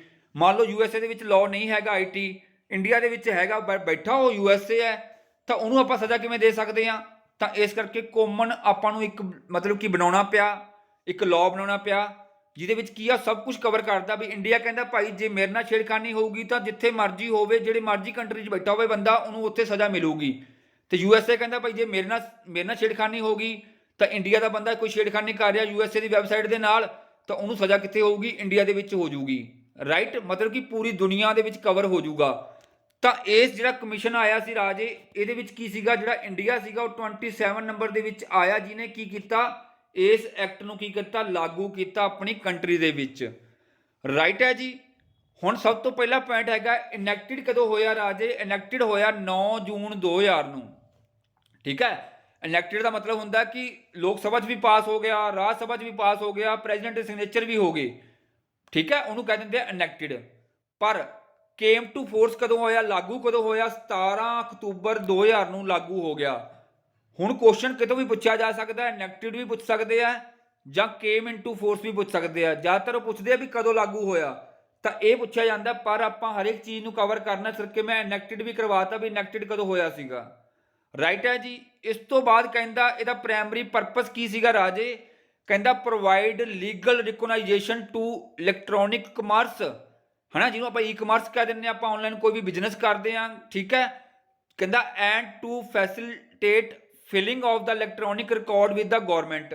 ਜਾਂ ਆਪਾਂ ਆਨਲਾਈਨ ਕੋਈ ਵੀ ਰਿਕਾਰਡ ਭਰ ਰਹੇ ਆ, ਤੁਸੀਂ ਹੁਣ ਆਪਣੇ ਫਾਦਰ ਨੂੰ ਪੁੱਛੋ ਜਾਂ ਆਪਣੇ ਦਾਦਾ ਜੀ ਨੂੰ ਪੁੱਛੋ, ਜੇ ਉਹਨਾਂ ਨੇ ਮਤਲਬ ਕਿ ਡਰਾਈਵਿੰਗ ਲਾਇਸੈਂਸ ਬਣਾਇਆ ਹੋਊਗਾ ਜਾਂ ਪੈਨ ਕਾਰਡ ਬਣਾਇਆ ਹੋਊਗਾ, ਅੱਜ ਕੱਲ੍ਹ ਵਾਂਗੂ ਨਹੀਂ ਬਣਿਆ ਹੋਊਗਾ, ਉਹ ਆਫਲਾਈਨ ਜਾ ਕੇ ਬਣਾਇਆ ਹੋਊਗਾ, ਆਫਲਾਈਨ ਫਾਰਮ ਭਰਿਆ ਹੋਊਗਾ। ਪਰ ਆਪਾਂ ਅੱਜ ਕੱਲ੍ਹ ਜੇ ਡਰਾਈਵਿੰਗ ਲਾਇਸੈਂਸ ਬਣਾਉਣਾ, ਪੈਨ ਕਾਰਡ ਬਣਾਉਣਾ, ਆਧਾਰ ਕਾਰਡ ਬਣਾਉਣਾ, ਵੋਟਰ ਕਾਰਡ ਬਣਾਉਣਾ, ਆਪਾਂ ਆਨਲਾਈਨ ਡਾਟਾ ਭਰਾਂਗੇ, ਆਨਲਾਈਨ ਫਾਰਮ ਆਉਂਦੇ ਆ, ਆਨਲਾਈਨ ਗਵਰਨਮੈਂਟ ਦੀ ਵੈਬਸਾਈਟਸ ਹੁੰਦੀਆਂ, ਉੱਥੇ ਜਾ ਕੇ ਆਪਾਂ ਰਜਿਸਟਰ ਕਰ ਸਕਦੇ ਹਾਂ। ਤਾਂ ਜਿੱਥੇ ਆਪਾਂ ਆਪਣਾ ਆਨਲਾਈਨ ਰਿਕਾਰਡ ਭਰ ਰਹੇ ਆ, ਉਹਨੂੰ ਕੀ ਕਰਨਾ, ਪ੍ਰੋਟੈਕਟ ਕਰਨਾ, ਤੇ ਈ-ਕਮਰਸ ਨੂੰ ਪ੍ਰੋਟੈਕਟ ਕਰਨਾ ਇਸ ਲਾਅ ਦਾ ਕੀ ਸੀਗਾ, ਮੇਨ ਮਕਸਦ ਸੀਗਾ। ਠੀਕ ਹੈ, ਇਸ ਤੋਂ ਇਲਾਵਾ ਇਹਦੇ ਵਿੱਚ ਹੈ ਕੀ ਸੀਗਾ ਰਾਜੇ, ਇਹਦੇ ਵਿੱਚ 94 ਸੈਕਸ਼ਨ ਸੀਗੇ, 13 ਚੈਪਟਰ ਸੀਗੇ, ਤੇ ਇਹਦੇ ਵਿੱਚ 4 ਸ਼ਡਿਊਲ ਸੀਗੇ। ਇਹ ਲਗਭਗ ਸਾਰਾ ਕੁਝ ਮਿਲਾ ਕੇ ਬਣਾਇਆ ਗਿਆ ਤੁਹਾਡਾ IT ਐਕਟ 2000। ਤਾਂ ਇੱਥੋਂ ਕਿਤੇ ਵੀ ਕੁਐਸਚਨ ਪੁੱਛ ਸਕਦਾ ਵੀ ਕਿੰਨੇ ਇਹਦੇ ਵਿੱਚ ਚੈਪਟਰ ਨੇ, ਕਿੰਨੇ ਇਹਦੇ ਵਿੱਚ ਸੈਕਸ਼ਨ ਨੇ, ਕਿੰਨੇ ਇਹਦੇ ਵਿੱਚ ਸ਼ਡਿਊਲ ਨੇ। ਤਾਂ ਇਹ ਮੋਸਟ ਇੰਪੋਰਟੈਂਟ ਸਲਾਈਡ ਹੈ ਤੁਹਾਡੀ ਅੱਜ ਦੀ ਵੀਡੀਓ ਦੀ। ਹੁਣ ਆਪਾਂ ਨੈਕਸਟ ਮੂਵ ਕਰਦੇ ਹਾਂ, ਇਹਨੇ ਹੋਰ ਕੀ ਕੀ ਕਵਰ ਕੀਤਾ, IT ਐਕਟ 2000 ਨੇ ਹੋਰ ਕੀ ਕੀ ਕਵਰ ਕੀਤਾ, ਇਹਦਾ ਆਬਜੈਕਟਿਵ ਕੀ ਸੀਗਾ। ਇਹਦਾ ਆਬਜੈਕਟਿਵ ਸੀਗਾ ਰਾਜੇ, ਕਹਿੰਦਾ provide legal recognisation for transactions. ਜਿੰਨੀਆਂ ਵੀ ਆਪਾਂ ਟ੍ਰਾਂਜੈਕਸ਼ਨਸ ਕਰਦੇ ਆ, ਬਿਜ਼ਨਸ ਦੇ ਰਿਲੇਟਡ ਕਰਦੇ ਆ, ਚਾਹੇ ਕੋਈ ਫੰਡ ਦੇ ਰਿਲੇਟਡ ਕਰਦੇ ਆ, ਉਹਨੂੰ ਕੀ ਕਰਨਾ, ਲੀਗਲ ਪ੍ਰੋਟੈਕਸ਼ਨ ਦੇਣੀ। ਇਸ ਤੋਂ ਇਲਾਵਾ ਕੋਈ ਵੀ ਆਪਾਂ ਡਾਕੂਮੈਂਟ ਭਰਦੇ ਆ ਆਨਲਾਈਨ, ਉਹਨੂੰ ਪ੍ਰੋਟੈਕਟ ਕਰਨਾ। ਸਭ ਤੋਂ ਮੇਨ ਚੀਜ਼ਾਂ ਇਹਦਾ ਕੰਮ ਕੀ ਸੀਗਾ, ਅਮੈਂਡ ਕਰਨਾ ਕਿਹਨੂੰ, 4 ਲਾਅ ਨੂੰ। ਕਿਹੜੇ ਕਿਹੜੇ, ਇੱਕ IPC ਜਿਹਨੂੰ ਆਪਾਂ ਕਹਿ ਦਿੰਦੇ ਆ ਇੰਡੀਅਨ ਪੈਨਲ ਕੋਡ, ਜਿਹਦੇ ਦੌਰਾਨ ਕੀ ਆਪਾਂ ਨੂੰ ਸਜ਼ਾ ਵਗੈਰਾ ਹੁੰਦੀ ਹੈ, ਤਾਂ ਇੱਕ ਇਹ ਐਕਟ ਹੋ ਗਿਆ, ਇੱਕ ਹੋ ਗਿਆ ਇੰਡੀਅਨ ਐਵੀਡੈਂਸ ਐਕਟ ਹੋ ਗਿਆ, ਇੱਕ ਬੈਂਕਰ ਬੁੱਕ ਐਵੀਡੈਂਸ ਐਕਟ ਹੋ ਗਿਆ, ਤੇ ਇੱਕ RBI ਐਕਟ 1934। ਇਹ ਚਾਰੇ ਐਕਟ ਦੇ ਵਿੱਚ ਥੋੜੀ ਥੋੜੀ ਅਮੈਂਡਮੈਂਟ ਕਰਨੀ ਇਹਦਾ ਮੇਨ ਮਕਸਦ ਸੀਗਾ। ਉਹ ਅਮੈਂਡਮੈਂਟ ਕਿਉਂ ਕੀਤੀ, ਕਿਉਂ ਜ਼ਰੂਰਤ ਪਈ ਉਹਦੀ ਅਮੈਂਡਮੈਂਟ ਦੀ, ਉਹ ਵੀ ਤੁਹਾਨੂੰ ਮੈਂ ਕਰਵਾਊਂਗਾ। ਕਿਉਂਕਿ ਆਪਾਂ ਨੂੰ ਜਿੰਨ ਤੱਕ ਇਹ ਨਹੀਂ ਕਲੀਅਰ ਹੁੰਦਾ ਵੀ ਅਮੈਂਡਮੈਂਟ ਕਰਨ ਦੀ ਜ਼ਰੂਰਤ ਕਿਉਂ ਪਈ, ਆਪਣੇ ਦਿਮਾਗ 'ਚ ਇਹ ਗੱਲ ਬੈਠਣੀ ਨਹੀਂ ਵੀ ਇਹਨੇ ਕਿਉਂ ਅਮੈਂਡਮੈਂਟ ਕੀ ਕੀਤੀ, ਕਿਉਂ ਇਹਨੇ ਫੋਕਸ ਕੀਤਾ ਇਹਨਾਂ ਚਾਰੇ ਲਾਅ ਦੇ ਉੱਪਰ, ਐਕਟ ਦੇ ਉੱਪਰ। ਠੀਕ ਹੈ, ਇਸ ਤੋਂ ਇਲਾਵਾ ਇਹਦਾ ਏਮ ਕੀ ਸੀਗਾ, ਲੀਗਲ ਫਰੇਮਵਰਕ ਪ੍ਰੋਵਾਈਡ ਕਰਨਾ ਕਿਹਨੂੰ, ਇਲੈਕਟ੍ਰੋਨਿਕ ਰਿਕਾਰਡ ਨੂੰ। ਹੁਣ ਮੰਨ ਲਓ ਕੋਈ ਆਪਣਾ ਆਧਾਰ ਕਾਰਡ ਦਾ ਡਾਟਾ ਪਿਆ ਆਨਲਾਈਨ ਪਿਆ, ਪੈਨ ਕਾਰਡ ਦਾ ਡਾਟਾ ਪਿਆ ਆਨਲਾਈਨ ਪਿਆ, ਆਪਣੇ ਬੈਂਕ ਅਕਾਊਂਟ ਪਏ ਆ ਉਹ ਵੀ ਆਨਲਾਈਨ ਪਏ ਆ, ਉਹ ਸਾਰਿਆਂ ਨੂੰ ਫਰੇਮਵਰਕ ਕਰਨਾ, ਉਹਨੂੰ ਸਭ ਨੂੰ ਲੀਗਲ ਫਰੇਮਵਰਕ ਪ੍ਰੋਵਾਈਡ ਕਰਨਾ, ਕਿਹਦਾ ਏਮ ਹੈ, IT ਐਕਟ 2000 ਦਾ ਆਬਜੈਕਟਿਵ ਹੈ। ਰਾਈਟ ਹੈ। ਹੁਣ ਤੁਹਾਨੂੰ ਮੈਂ ਦੱਸਦਾ ਕੱਲਾ ਕੱਲਾ ਵੀ ਇਹਨੇ ਕਿਉਂ ਜ਼ਰੂਰਤ ਪਈ। ਅਗਰ ਆਪਾਂ ਸਭ ਤੋਂ ਪਹਿਲਾਂ ਗੱਲ ਕਰੀਏ ਜਿਹੜਾ ਆਪਣਾ ਇੰਡੀਅਨ ਪੈਨਲ ਕੋਡ ਹੈਗਾ 1980, ਇਹਨੂੰ ਅਮੈਂਡਮੈਂਟ ਕਰਨ ਦੀ ਜ਼ਰੂਰਤ ਕਿਉਂ ਪਈ। ਹੁਣ ਜਿੰਨੀ ਦੇਰ ਆਈਟੀ ਐਕਟ 2000 ਨਹੀਂ ਆਇਆ, ਮੰਨ ਕੇ ਚੱਲੋ ਵੀ ਹਜੇ ਆਪਾਂ ਸਨ 1999 'ਚ ਫਰਦੇ ਹਾਂ, ਹਜੇ ਇਹ ਲਾਗੂ ਨਹੀਂ ਹੋਇਆ, ਕਿਹੜਾ ਆਈਟੀ ਐਕਟ 2000। ਆਈਪੀਸੀ ਦੇ ਦੌਰਾਨ ਇੱਕ ਧਾਰਾ ਹੈਗੀ ਆ ਸੈਕਸ਼ਨ 292 ਦੇ ਵਿੱਚ ਕੀ ਆ, ਕਹਿੰਦਾ ਸੇਲ ਆਫ ਦਾ ਅਬਸੀਨ ਬੁੱਕਸ। ਹੁਣ ਮੰਨ ਲਓ ਕੋਈ ਬੁੱਕ ਆ ਜਿਹਦੇ ਵਿੱਚ ਜਿਹੜਾ ਮਟੀਰੀਅਲ ਹੈਗਾ ਉਹ ਕੀ ਆ, ਵਰਗੂਲਰ ਹੈ, ਉਹ ਆਪਾਂ ਛਪਵਾ ਨਹੀਂ ਸਕਦੇ, ਦੇ ਨਹੀਂ ਸਕਦੇ, ਠੀਕ ਹੈ। ਤਾਂ 2000 ਸਨ ਤੋਂ ਪਹਿਲਾਂ ਕੀ ਸੀਗਾ ਵੀ ਮੰਨ ਲਓ ਉਹ ਬੰਦਾ ਬੁੱਕ ਛਪਵਾ ਨਹੀਂ ਸਕਦਾ, ਠੀਕ ਹੈ। ਜੇ ਛਪਵਾਊਗਾ ਤਾਂ ਉਹਦੇ ਤੇ ਕੀ ਹੋ ਜੂਗੀ, ਕਾਰਵਾਈ ਹੋ ਜੂਗੀ ਇਸ ਸੈਕਸ਼ਨ ਦੇ ਅਧੀਨ 292 ਦੇ ਅਧੀਨ। ਪਰ ਜਦੋਂ ਇੰਟਰਨੈਟ ਆ ਗਿਆ, ਅਗਲਾ ਕਹਿੰਦਾ ਭਾਈ ਮੈਂ ਬੁੱਕ ਨਹੀਂ ਛਪਾਉਂਦਾ, ਮੈਂ ਤਾਂ ਆਨਲਾਈਨ ਇਲੈਕਟ੍ਰੋਨਿਕ ਫਾਰਮ ਦੇ ਵਿੱਚ ਪਾ ਦਿੰਦਾ। ਇਲੈਕਟ੍ਰੋਨਿਕ ਫਾਰਮ ਦੇ ਵਿੱਚ ਉਹਨੇ ਆਨਲਾਈਨ ਕੀ ਕਰਤੀ, ਉਹ ਬੁੱਕ ਪਾਤੀ। ਹੁਣ ਜਦੋਂ ਉਹਦੀ ਕੰਪਲੇਂਟ ਹੋਊਗੀ ਤਾਂ ਕੋਈ ਆਪਣੇ ਕੋਲ ਇਦਾਂ ਦੀ ਧਾਰਾ ਹੀ ਹੈ ਨਹੀਂ ਜਿਹੜੀ ਉਸ ਚੀਜ਼ ਨੂੰ ਕਵਰ ਕਰਦੀ ਹੈ, ਆਪਣੇ ਕੋਲੇ ਐਕਟ ਹੀ ਹੈ ਨਹੀਂਗਾ। ਤਾਂ ਐਕਟ ਜਿੰਦੇ ਹੈ ਨਹੀਂ ਤਾਂ ਆਪਾਂ ਨੂੰ ਸਜ਼ਾ ਨਹੀਂ ਦੇ ਸਕਦੇ। ਤਾਂ ਇਸ ਤਰ੍ਹਾਂ ਇਹ ਬੰਦਾ ਬਚ ਗਿਆ। ਤਾਂ ਇਸ ਕਰਕੇ ਕੀ ਪਈ, ਆਪਾਂ ਨੂੰ ਜ਼ਰੂਰਤ ਪਈ ਵੀ ਇਹਨੂੰ ਅਮੈਂਡ ਕਰਕੇ ਆਪਾਂ ਇਹਦੇ ਨਾਲ ਕੀ ਕਰ ਦਈਏ, ਇੱਕ ਵਰਡ ਜੋੜ ਦਈਏ ਭਾਈ ਇਲੈਕਟ੍ਰੋਨਿਕ ਰਿਕਾਰਡ ਦੇ ਵਿੱਚ ਵੀ ਤੁਸੀਂ ਕਵਰ ਹੋਵੋਗੇ। ਤਾਂ ਇਸੇ ਕਰਕੇ ਤੁਹਾਨੂੰ ਮੈਂ ਅੱਗੇ ਜਾ ਕੇ ਪੜ੍ਹਾਊਂਗਾ ਵੀ 2000 ਦੇ ਵਿੱਚ ਕਿਹੜੇ ਕਿਹੜੇ ਸੈਕਸ਼ਨ ਨੇ ਜਿਹਦੇ ਵਿੱਚ ਆਪਾਂ ਇਹ ਚੀਜ਼ ਨੂੰ ਕਵਰ ਕਰਦੇ ਹਾਂ। ਆਪਾਂ ਇਹ ਕਹਿ ਸਕਦੇ ਹਾਂ ਇਹ ਇੱਕ ਤਰ੍ਹਾਂ ਦੀ ਲਿਮਿਟੇਸ਼ਨ ਸੀਗੀ ਕਿਹਦੀ, ਆਈਪੀਸੀ ਕੋਡ ਦੀ 1980 ਦੀ। ਇਸ ਤੋਂ ਇਲਾਵਾ ਅਗਰ ਆਪਾਂ ਗੱਲ ਕਰੀਏ ਸੈਕਸ਼ਨ 294, ਉਹਦੇ ਵਿੱਚ ਕਹਿੰਦਾ ਵੀ obscene acts and song in public place. ਕਹਿੰਦਾ ਆਪਾਂ ਇਹ ਨਹੀਂ ਕਿ ਕੋਈ ਵੀ ਗੰਦਾ ਮੰਦਾ ਗਾਣਾ ਚੱਕ ਕੇ ਪਬਲਿਕ ਪਲੇਸ ਤੇ ਗਾਉਣ ਲੱਗ ਗਏ, ਸ਼ਾਪਿੰਗ ਮਾਲ ਦੇ ਵਿੱਚ ਜਾ ਕੇ ਗੰਦਾ ਮੰਦਾ ਗਾਣਾ ਗਾਉਣ ਲੱਗ ਗਏ। ਚਲੋ ਹੁਣ ਮੈਨੂੰ ਇੱਥੇ ਨਾ ਇੱਕ ਗੱਲ ਯਾਦ ਆ ਗਈ, ਤੇ ਮੈਂ ਨਾਮ ਤਾਂ ਨਹੀਂ ਲਾਉਂਗਾ ਕਿਉਂਕਿ ਆਪਾਂ ਵੀ ਸਿਆਣੇ ਆ, ਕਿਉਂਕਿ ਆਪਣੇ ਤੇ ਕੱਲ ਨੂੰ ਕੋਈ ਕੇਸ ਠੋਕ ਦੇਵੇ ਭਾਈ ਤੁਸੀਂ ਆਹ ਗੱਲ ਬੋਲੀ ਆ ਫਲਾਣੇ ਸਿੰਗਰ ਦੇ ਬਾਰੇ। ਉਹ ਸਿੰਗਰ ਨੇ ਕੀ ਕਰਤਾ, ਗਾਣਾ ਗਾਤਾ ਪਬਲਿਕ ਦੇ ਵਿੱਚ, ਗਾਣਾ ਗਾਤਾ, ਬਹੁਤ ਮਸ਼ਹੂਰ ਸਿੰਗਰ ਹੈ, ਬਸ ਇੰਨਾ ਦੱਸ ਸਕਦਾ ਦਿੱਲੀ ਵਾਲੀ ਸਾਈਡ ਦਾ, ਨੱਕ 'ਚ ਬੋਲਦਾ ਥੋੜਾ ਜਿਹਾ। ਉਹਨੇ ਗਾਣਾ ਗਾਤਾ ਪਬਲਿਕ ਪਲੇਸ ਤੇ, ਅਗਲੇ ਦਿਨ ਅਖਬਾਰ 'ਚ ਆ ਗਿਆ, ਚੱਕ ਲਿਆ ਅਗਲਿਆਂ ਨੇ। ਗਾਣਾ ਤਾਂ ਬੈਨ ਕੀਤਾ ਹੀ ਕੀਤਾ, ਤੇ ਉਹਦੇ ਤੇ ਵੀ ਕੀ ਕਰਤਾ, ਕਾਰਵਾਈ ਕਰਤੀ। ਕਿਹਦੇ ਦੌਰਾਨ, ਆਈਟੀ ਐਕਟ 2000 ਦੇ ਅਧੀਨ, ਠੀਕ ਹੈ ਜੀ। ਤਾਂ ਇਸ ਤਰ੍ਹਾਂ ਆਪਾਂ ਕੋਈ ਗਾਣਾ ਵਗੈਰਾ ਨਹੀਂ ਗਾ ਸਕਦੇ। ਪਰ ਇਹ ਕਵਰ ਕਿਹਦੇ 'ਚ ਹੋਇਆ, ਇਹ ਸਿਰਫ ਜੇ ਮੰਨ ਲਓ ਆਪਾਂ ਮਤਲਬ ਕਿ ਫਿਜ਼ੀਕਲੀ ਜਾ ਕੇ ਗਾਣਾ ਗਾ ਰਹੇ ਹਾਂ, ਪਰ ਆਪਾਂ ਕੋਈ ਵੀਡੀਓ ਬਣਾ ਕੇ ਭੇਜਤੀ, ਆਨਲਾਈਨ ਪਾਤੀ, ਉਹ ਇਹਦੇ ਵਿੱਚ ਕਵਰ ਨਹੀਂ ਹੁੰਦੀ ਸੀਗੀ। ਉਹ ਕੀ 'ਚ ਕਵਰ ਹੋਊਗੀ, ਉਹ ਕਵਰ ਹੋਊਗੀ ਆਈਟੀ ਐਕਟ 2000 ਦੇ ਵਿੱਚ। ਇਸ ਤੋਂ ਇਲਾਵਾ ਮੰਨ ਲਓ ਮੈਂ ਕਿਸੇ ਦਾ ਫਾਲਸ ਡਾਕੂਮੈਂਟ ਬਣਾਤਾ। ਹੁਣ ਮੰਨ ਲਓ ਮੈਂ ਕੀ ਕੀਤਾ, ਮਤਲਬ ਕਿ ਕਿਸੇ ਦਾ ਆਇਡੈਂਟੀਟੀ ਯੂਜ਼ ਕਰ ਲਈ। ਹੁਣ ਮੈਂ ਕਿਤੇ ਜਾਣਾ, ਮੰਨ ਲਓ ਕਿ ਉੱਥੇ ਉਹਦਾ ਆਇਡੈਂਟੀਟੀ ਕਾਰਡ ਚੱਲੂਗਾ, ਮੈਂ ਉਹਦਾ ਆਇਡੈਂਟੀਟੀ ਕਾਰਡ ਕੀ ਕਰ ਲਿਆ, ਰੰਗੀਨ ਫੋਟੋ ਸਟੇਟ ਕਰ ਲਿਆ, ਉਹਦੇ ਵਿੱਚ ਕੀ ਕਰਤਾ, ਫੋਟੋ ਕੱਢ ਕੇ ਆਪਦੀ ਲਾ ਲਈ, ਉਹਦੀ ਕੱਢ ਕੇ, ਜਾਂ ਫਿਰ ਮੈਂ ਉਹਦੀ ਫੋਟੋ ਕੱਢ ਕੇ ਕਿਤੇ ਯੂਜ਼ ਕਰ ਰਿਹਾ, ਉਹਦੀ ਆਇਡੈਂਟੀਟੀ ਯੂਜ਼ ਕਰ ਰਿਹਾ, ਤਾਂ ਮੈਂ ਕੋਈ ਮਤਲਬ ਕਿ ਜਾਲੀ ਡਾਕੂਮੈਂਟ ਬਣਾ ਕੇ ਉਹਦੀ ਵਰਤੋਂ ਕਰ ਰਿਹਾ, ਉਹ ਵੀ ਇਹਦੇ ਅੰਡਰ ਆਊਗਾ 464 ਦੇ, ਪਰ ਆਊਗਾ ਫਿਜ਼ੀਕਲੀ। ਜੇ ਮੈਂ ਇਲੈਕਟ੍ਰੋਨਿਕਲੀ ਕਰ ਰਿਹਾ, ਉਹ ਕਿੱਥੇ ਆਊਗਾ, ਕਿੱਥੇ ਕਵਰ ਹੋਊਗਾ, ਉਹ ਆਈਟੀ ਐਕਟ 2000 ਦੇ ਵਿੱਚ ਕਵਰ ਹੋਊਗਾ। ਤਾਂ ਆਈ ਹੋਪ ਤੁਹਾਨੂੰ ਸਮਝ ਲੱਗ ਗਿਆ ਹੋਊਗਾ ਕਿ ਇਹਦੇ ਵਿੱਚ ਅਮੈਂਡਮੈਂਟ ਕਰਨ ਦੀ ਜ਼ਰੂਰਤ ਕਿਉਂ ਪਈ, ਕਿਉਂਕਿ ਇਹ ਇਲੈਕਟ੍ਰੋਨਿਕ ਨੂੰ ਕਵਰ ਨਹੀਂ ਕਰਦਾ ਸੀ, ਇਲੈਕਟ੍ਰੋਨਿਕ ਰਿਕਾਰਡ ਨੂੰ ਕਵਰ ਨਹੀਂ ਕਰਦਾ ਸੀ। ਕੌਣ, ਆਈਪੀਸੀ। ਤਾਂ ਇਹਨੂੰ ਕਵਰ ਕਰੂਗਾ ਤੁਹਾਡਾ ਭਾਈ ਆਈਟੀ ਐਕਟ 2000, ਠੀਕ ਹੈ। ਹੁਣ ਨੈਕਸਟ ਗੱਲ ਕਰਦੇ ਹਾਂ, ਨੈਕਸਟ ਐਕਟ ਆ ਗਿਆ ਭਾਈ ਇੰਡੀਅਨ ਐਵੀਡੈਂਸ ਐਕਟ 1872। ਹੁਣ ਮੈਂ ਗੱਲ ਕਰਾਂ, ਜਿਹੜਾ ਐਵੀਡੈਂਸ ਐਕਟ ਹੈਗਾ ਰਾਜੇ, ਉਹ ਇੰਨਾ ਵੱਡਾ ਐਕਟ ਹੈਗਾ, ਉਦੋਂ ਅੱਜ ਤੱਕ ਮੈਨੂੰ ਲੱਗਦਾ ਕਿਸੇ ਨੇ ਵੀ ਪ੍ਰੋਪਰ ਢੰਗ ਦੇ ਨਾਲ ਉਹਨੂੰ ਸਟੱਡੀ ਨਹੀਂ ਕੀਤਾ ਹੋਊਗਾ, ਨਾ ਕਿਸੇ ਨੂੰ ਯਾਦ ਹੋਊਗਾ।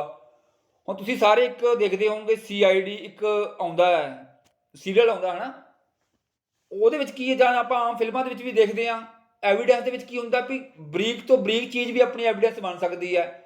ਕਿਸੇ ਦਾ ਨਹੁੰ ਹੋ ਗਿਆ ਟੁੱਟਿਆ ਹੋਇਆ ਨਹੁੰ, ਕਿਸੇ ਦੇ ਗੋਲੀ ਵੱਜ ਗਈ, ਉਹਦਾ ਛੋਟਾ ਜਿਹਾ ਕਵਰ ਹੋ ਗਿਆ ਗੋਲੀ ਦਾ, ਜਾਂ ਕਿਸੇ ਦਾ ਵਾਲ ਟੁੱਟ ਕੇ ਗਿਰ ਗਿਆ ਕ੍ਰਿਮੀਨਲ ਦਾ ਜਿਹਨੇ ਕ੍ਰਾਈਮ ਕੀਤਾ, ਜਾਂ ਕੁਝ ਵੀ ਉਹਦਾ ਕੋਈ ਪਾਰਟ, ਉਹ ਸਾਰਾ ਕਿਹਦੇ ਵਿੱਚ ਆ ਜਾਊਗਾ, ਐਵੀਡੈਂਸ ਦੇ ਵਿੱਚ ਆਉਂਦਾ ਹੈ। ਤਾਂ ਇਸ ਕਰਕੇ ਐਵੀਡੈਂਸ ਐਕਟ ਤਾਂ ਕੰਪਲੀਟ ਹੁੰਦਾ ਹੀ ਨਹੀਂ, ਕੋਈ ਬੰਦਾ ਸਟੱਡੀ ਨਹੀਂ ਕਰ ਸਕਦਾ, ਬਹੁਤ ਵੱਡਾ ਸੀਗਾ। ਪਰ ਇਹਦੇ ਵਿੱਚ ਕਮੀ ਸੀਗੀ ਉਹੀ ਇਲੈਕਟ੍ਰੋਨਿਕ ਰਿਕਾਰਡ ਵਾਲੀ। ਤਾਂ ਇਸ ਕਰਕੇ ਕਹਿੰਦਾ ਵੀ ਜਦੋਂ ਵੀ ਆਪਾਂ ਕੋਰਟ ਦੇ ਸਾਹਮਣੇ ਕਦੋਂ ਵੀ ਕ੍ਰਿਮੀਨਲ ਨੂੰ ਪੇਸ਼ ਕਰਨਾ ਹੈ, ਕੋਈ ਐਵੀਡੈਂਸ ਪੇਸ਼ ਕਰਨਾ ਹੈ, ਤਾਂ ਹੁਣ ਮੰਨ ਲਓ ਵੀ ਉਹਨੇ ਕੀ ਕੀਤਾ, ਉਹਨੇ ਜਿਹੜਾ ਕ੍ਰਾਈਮ ਕੀਤਾ ਆਨਲਾਈਨ ਕੀਤਾ, ਮੰਨ ਲਓ WhatsApp ਦੇ ਥਰੂ ਕੀਤਾ, Facebook ਦੇ ਥਰੂ ਕੀਤਾ, ਜਾਂ ਕੁਛ ਨਾ ਕੁਛ ਉਹਨੇ ਇਦਾਂ ਦਾ ਕ੍ਰਾਈਮ ਕੀਤਾ। ਚਲੋ ਕ੍ਰਾਈਮ ਦਾ ਮਤਲਬ ਇਹ ਨਹੀਂ ਹੁੰਦਾ ਕਿ ਬੰਦਾ ਮਾਰਨਾ, ਕ੍ਰਾਈਮ ਕੁਛ ਕਿਸੇ ਤਰ੍ਹਾਂ ਦਾ ਵੀ ਹੋ ਸਕਦਾ ਹੈ, ਠੀਕ ਹੈ। ਤਾਂ ਉਹ ਕਹਿੰਦਾ ਵੀ ਇਲੈਕਟ੍ਰੋਨਿਕ ਰਿਕਾਰਡ ਕਵਰ ਨਹੀਂ ਹੁੰਦਾ ਸੀਗਾ। ਤਾਂ ਇਸ ਕਰਕੇ ਇਹਦੇ ਵਿੱਚ ਅਮੈਂਡਮੈਂਟ ਹੋਈ। ਅਮੈਂਡਮੈਂਟ ਹੋਣ ਦੇ ਨਾਲ ਕੀ ਕਰਤਾ ਉਹਨਾਂ ਨੇ, ਕਹਿਤਾ ਵੀ ਆਲ ਡਾਕੂਮੈਂਟ ਇਨਕਲੂਡਿੰਗ ਇਲੈਕਟ੍ਰੋਨਿਕ ਰਿਕਾਰਡ। ਤਾਂ ਇਲੈਕਟ੍ਰੋਨਿਕ ਰਿਕਾਰਡ ਨੂੰ ਕਿਹਦਾ ਇਨਕਲੂਡ ਕਰਕੇ ਆਪਾਂ ਕੀ ਕਰ ਸਕਦੇ ਹਾਂ, ਪ੍ਰੋਡਿਊਸ ਕਰਾਂਗੇ evidence before court for inspection. ਆਪਾਂ ਕੋਰਟ ਕੋਲੇ ਇਨਸਪੈਕਸ਼ਨ ਕਰਾਉਣ ਤੋਂ ਪਹਿਲਾਂ ਆਪਾਂ ਨੂੰ ਕੀ ਕਰਨਾ, ਜਿੱਥੇ ਵੀ ਜਿੰਨੇ ਵੀ ਐਵੀਡੈਂਸ ਆਪਾਂ ਕਲੈਕਟ ਕੀਤੇ ਉਹਦੇ ਵਿੱਚ ਕੀ ਆ ਜਾਊਗਾ, ਇਲੈਕਟ੍ਰੋਨਿਕ ਰਿਕਾਰਡ ਵੀ ਆ ਜਾਊਗਾ। ਹੁਣ ਮੰਨ ਲਓ ਕੋਈ WhatsApp ਦਾ ਰਿਕਾਰਡ ਹੈ, ਹੁਣ ਅੱਜ ਕੱਲ੍ਹ ਪੁਲਿਸ ਕੀ ਕਰਦੀ ਹੈ, WhatsApp ਦੇ ਥਰੂ ਹੀ ਪੜ੍ਹਦੀ ਹੈ ਨਾ ਕ੍ਰਿਮੀਨਲ ਨੂੰ, ਗੈਂਗਸਟਰ ਨੂੰ, ਠੀਕ ਹੈ। ਤਾਂ ਇਹ ਸਾਰਾ ਕੁਝ ਕਿਹਦੇ ਵਿੱਚ ਕਵਰ ਹੋ ਜਾਊਗਾ, ਇੰਡੀਅਨ ਐਵੀਡੈਂਸ ਐਕਟ ਦੇ ਵਿੱਚ ਕਵਰ ਨਹੀਂ ਹੁੰਦਾ ਸੀਗਾ, ਇਸ ਕਰਕੇ ਕਿਹਦੇ ਵਿੱਚ ਕਵਰ ਹੋ ਜਾਊਗਾ, IT ਐਕਟ 2000 ਦੇ ਵਿੱਚ ਕਵਰ ਹੋ ਜਾਊਗਾ। ਨੈਕਸਟ ਗੱਲ ਕਰਦੇ ਆ, ਕਹਿੰਦਾ ਬੈਂਕਰ ਬੁੱਕ ਐਵੀਡੈਂਸ ਐਕਟ 1891। ਹੁਣ ਇਹਦੇ ਵਿੱਚ ਕੀ ਸੀਗਾ ਰਾਜੇ, ਮੰਨ ਲਓ ਜਿੰਨਾ ਵੀ ਆਪਾਂ ਲੈਜ਼ਰ ਕਰਦੇ ਆ, ਕ੍ਰੈਡਿਟ ਕਰਦੇ ਆ, ਡੈਬਿਟ ਕਰਦੇ ਆ, ਜਾਂ ਫਿਰ ਆਪਾਂ ਕੋਈ ਕੈਸ਼ ਬੁੱਕ ਮੇਨਟੇਨ ਕਰਦੇ ਆ, ਕੋਈ ਅਕਾਊਂਟ ਮੇਨਟੇਨ ਕਰਦੇ ਆ, ਤਾਂ ਇਹ ਸਾਰਾ ਕੀ ਆ ਸੀਗਾ, ਟ੍ਰੈਡੀਸ਼ਨਲ ਵੇ ਦੇ ਨਾਲ ਆਪਾਂ ਕਰਦੇ ਸੀ, ਰਜਿਸਟਰਾਂ ਦੇ ਵਿੱਚ ਕਵਰ ਕਰਦੇ ਸੀਗੇ। ਪਰ ਇਲੈਕਟ੍ਰੋਨਿਕਲੀ ਆਪਾਂ ਜੋ ਵੀ ਟ੍ਰਾਂਸਫਰ ਕਰ ਰਹੇ ਆ ਫੰਡ ਵਗੈਰਾ, ਉਹਦੇ ਵਿੱਚ ਕੋਈ ਚੋਰੀ ਹੋ ਗਈ, ਉਹ ਨਹੀਂ ਕਵਰ ਹੁੰਦੀ ਸੀ ਇਹਦੇ ਵਿੱਚ। ਉਸ ਚੀਜ਼ ਨੂੰ ਕਵਰ ਕੌਣ ਕਰੂਗਾ, IT ਐਕਟ 2000। ਹੁਣ ਤੁਸੀਂ ਅੱਜ ਕੱਲ੍ਹ ਦੇਖ ਲਓ, ਤੁਸੀਂ ਅੱਜ ਕੱਲ੍ਹ ਕੀ ਕਰਦੇ ਹੋ, ਅੱਜ ਕੱਲ੍ਹ ਤੁਸੀਂ ਜਿਵੇਂ ਮੰਨ ਲਓ ਕੋਈ ਫੰਡ ਟ੍ਰਾਂਸਫਰ ਕਰ ਰਹੇ ਹੋ, ਤੁਸੀਂ ਨੈਫਟ ਕਰਾ ਦਿੰਦੇ ਹੋ ਜਾਂ RTGS ਕਰਾ ਦਿੰਦੇ ਹੋ, ਠੀਕ ਹੈ। ਤਾਂ ਪਹਿਲਾਂ ਥੋੜੀ ਹੁੰਦਾ ਸੀ RTGS ਵਗੈਰਾ, ਨੈਫਟ ਵਗੈਰਾ ਪਹਿਲਾਂ ਨਹੀਂ ਹੁੰਦਾ ਸੀਗਾ। ਅੱਜ ਕੱਲ੍ਹ ਤਾਂ ਆਪਾਂ ਸਾਰਾ ਕੁਝ ਕਰਦੇ ਇਹਦੇ ਥਰੂ ਆ, ਕਿਹਦੇ ਥਰੂ, ਨੈਫਟ ਥਰੂ ਕਰਦੇ ਆ, POS ਥਰੂ ਕਰਦੇ ਆ, RTGS ਥਰੂ ਕਰਦੇ ਆ। ਨੈਫਟ ਹੁੰਦਾ ਰਾਜੇ ਆਪਣਾ ਨੈਸ਼ਨਲ ਇਲੈਕਟ੍ਰੋਨਿਕ ਫੰਡ ਟ੍ਰਾਂਸਫਰ ਹੁੰਦਾ, ਤੇ RTGS ਹੁੰਦਾ ਰੀਅਲ ਟਾਈਮ ਗ੍ਰੋਸ ਸੈਟਲਮੈਂਟ। ਇਹ ਕੀ ਹੁੰਦੇ ਰਾਜੇ, ਇਹ ਸਾਰੇ ਇਲੈਕਟ੍ਰੋਨਿਕਲੀ ਆਪਾਂ ਕੋਈ ਵੀ ਫੰਡ ਨੂੰ ਟ੍ਰਾਂਸਫਰ ਕਰਾਉਣਾ from one bank to another bank ਜਾਂ one account to another account, ਤਾਂ ਉਹਦੇ ਵਾਸਤੇ ਵਰਤੇ ਜਾਂਦੇ ਆ। ਤਾਂ ਇਹਨੂੰ ਹੁਣ ਜੇ ਅਗਰ ਇਹਨਾਂ ਦੇ ਵਿੱਚ ਕੋਈ ਫਰਾਡ ਹੋ ਗਿਆ ਤਾਂ ਇਹਨੂੰ ਕੌਣ ਕਵਰ ਕਰੂਗਾ, ਇਹਨੂੰ ਆਹ ਨਹੀਂ ਕਵਰ ਕਰੂਗਾ, ਬੈਂਕਰ ਬੁੱਕ ਐਵੀਡੈਂਸ ਨਹੀਂ ਕਵਰ ਕਰੂਗਾ, ਇਹਨੂੰ ਕੌਣ ਕਵਰ ਕਰੂਗਾ, IT ਐਕਟ 2000 ਕਵਰ ਕਰੂਗਾ। ਤਾਂ ਇਸ ਕਰਕੇ ਇਹਦੇ ਵਿੱਚ ਵੀ ਅਮੈਂਡਮੈਂਟ ਕਰਨ ਦੀ ਜ਼ਰੂਰਤ ਪਈ। ਨੈਕਸਟ ਗੱਲ ਕਰਦੇ ਆ RBI ਐਕਟ 1934। ਇਹਨੂੰ ਵੀ ਹੁਣ ਕੀ ਕੀਤਾ, ਇਹਨੂੰ ਵੀ ਕੀਤਾ ਮੋਡੀਫਾਈ ਕੀਤਾ, ਅਮੈਂਡ ਕੀਤਾ। ਕਿਉਂ ਕੀਤਾ, ਅਗਰ ਆਪਾਂ ਗੱਲ ਕਰੀਏ, ਕਹਿੰਦਾ regulating of the funds transfer through electronic means between bank ਔਰ ਅਦਰ ਫਾਈਨੈਂਸ਼ੀਅਲ ਇੰਸਟੀਟਿਊਸ਼ਨਸ। ਤਾਂ ਉਹੀ ਗੱਲ ਜਿਹੜੀ ਮੈਂ ਪਿੱਛੇ ਦੱਸ ਕੇ ਹਟਿਆ ਕਿ ਮੰਨ ਲਓ ਆਪਾਂ ਇਲੈਕਟ੍ਰੋਨਿਕਲੀ ਕੋਈ ਫੰਡ ਆ ਟ੍ਰਾਂਸਫਰ ਕਰ ਰਹੇ ਸੀਗੇ, ਉਹਦੇ ਵਿੱਚ ਚੋਰੀ ਹੋ ਗਈ, ਜਾਂ ਆਪਣੇ ਅਕਾਊਂਟ 'ਚ ਚੋਰੀ ਹੋ ਗਈ, ਜਾਂ ਆਪਣੇ ਅਕਾਊਂਟ ਨਾਲ ਕਿਸੇ ਨੇ ਛੇੜਖਾਨੀ ਕੀਤੀ, ਤਾਂ ਉਹ RBI ਜਿਹੜਾ ਐਕਟ ਹੈਗਾ ਇਹ ਕਵਰ ਨਹੀਂ ਕਰਦਾ ਸੀ। ਉਹਨੂੰ ਕੌਣ ਕਵਰ ਕਰੂਗਾ, ਆਪਣਾ ਨਿਊ ਐਕਟ ਜਿਹੜਾ ਕਿ IT ਐਕਟ 2000, ਠੀਕ ਹੈ। ਤਾਂ ਜੋ ਵੀ ਇਹਨਾਂ ਵਿੱਚ ਕਮੀਆਂ ਪੇਸ਼ੀਆਂ ਸੀਗੀਆਂ, ਇਹਨਾਂ ਨੂੰ ਦੂਰ ਕਰਨ ਵਾਸਤੇ ਲਿਆਇਆ ਗਿਆ ਸੀਗਾ IT ਐਕਟ 2000। ਆਈ ਹੋਪ ਤੁਹਾਨੂੰ ਸਮਝ ਲੱਗ ਗਿਆ ਹੋਊਗਾ ਰਾਜੇ ਦਾ ਮੋਟਿਵ ਕੀ ਸੀਗਾ, ਓਬਜੈਕਟਿਵ ਕੀ ਸੀਗਾ IT ਐਕਟ 2000 ਲਿਆਉਣ ਦਾ। ਕਿਉਂਕਿ ਜਿੰਨੀ ਦੇਰ ਆਪਾਂ ਨੂੰ ਇਹੀ ਨਹੀਂ ਪਤਾ ਵੀ ਇਹਦਾ ਓਬਜੈਕਟਿਵ ਕੀ ਸੀਗਾ, ਕਿਉਂ ਲੈ ਕੇ ਆਏ ਆਪਾਂ, ਕੀ ਕਮੀਆਂ ਸੀਗੀਆਂ ਪੁਰਾਣੇ ਐਕਟ ਦੇ ਵਿੱਚ, ਤਾਂ ਤਦ ਤੱਕ ਆਪਾਂ ਨੂੰ ਇਹ ਚੀਜ਼ ਕਲੀਅਰ ਨਹੀਂ ਹੋਊਗੀ, ਨਾ ਆਪਾਂ ਨੂੰ ਯਾਦ ਰਹੂਗੀ ਪੇਪਰ ਦੇ ਵਿੱਚ। ਹੁਣ ਕੁਝ ਇੰਪੋਰਟੈਂਟ ਜਿਹੜੇ ਸੈਕਸ਼ਨ ਹੈਗੇ ਆ ਤੁਹਾਨੂੰ ਮੈਂ ਉਹਨਾਂ ਦੇ ਬਾਰੇ ਪੜ੍ਹਾਉਣਾ, ਕਿਉਂਕਿ ਇਹ ਬਹੁਤ ਇੰਪੋਰਟੈਂਟ ਨੇ ਔਰ ਪੁੱਛੇ ਜਾ ਸਕਦੇ ਨੇ। ਹੁਣ IT ਐਕਟ 2000 ਦੇ ਵਿੱਚ ਹੁਣ ਤੁਸੀਂ ਕਹੋਗੇ ਸਰ ਸੈਕਸ਼ਨ ਯਾਦ ਕਰਨੇ ਤਾਂ ਬੜੇ ਔਖੇ ਯਾਰ, ਬੜਾ ਔਖਾ ਕੰਮ ਆ, ਕਿਵੇਂ ਯਾਦ ਹੋਣਗੇ। ਪਰ ਮੈਂ ਜੇ ਤੁਸੀਂ ਮੇਰੀ ਗੱਲਾਂ ਸੁਣ ਲਓਗੇ, ਮੇਰੀ ਵੀਡੀਓ 2 ਵਾਰ ਸੁਣ ਲਓਗੇ, ਤੁਹਾਨੂੰ ਚੁਟਕੀਆਂ 'ਚ ਯਾਦ ਹੋ ਜਾਣਗੇ, ਮੇਰੀ ਗਰੰਟੀ ਹੈ। ਯਾਦ ਤਾਂ ਹੋਣਗੇ ਜੇ ਤੁਹਾਨੂੰ ਐਗਜ਼ਾਮਪਲਾਂ ਯਾਦ ਰਹਿਣਗੀਆਂ, ਮੇਰੀਆਂ ਦੱਸੀਆਂ ਹੋਈਆਂ ਗੱਲਾਂ ਯਾਦ ਰਹਿਣਗੀਆਂ, ਜੇ ਤੁਸੀਂ ਧਿਆਨ ਦੇ ਨਾਲ ਵੀਡੀਓ ਸੁਣੋਗੇ।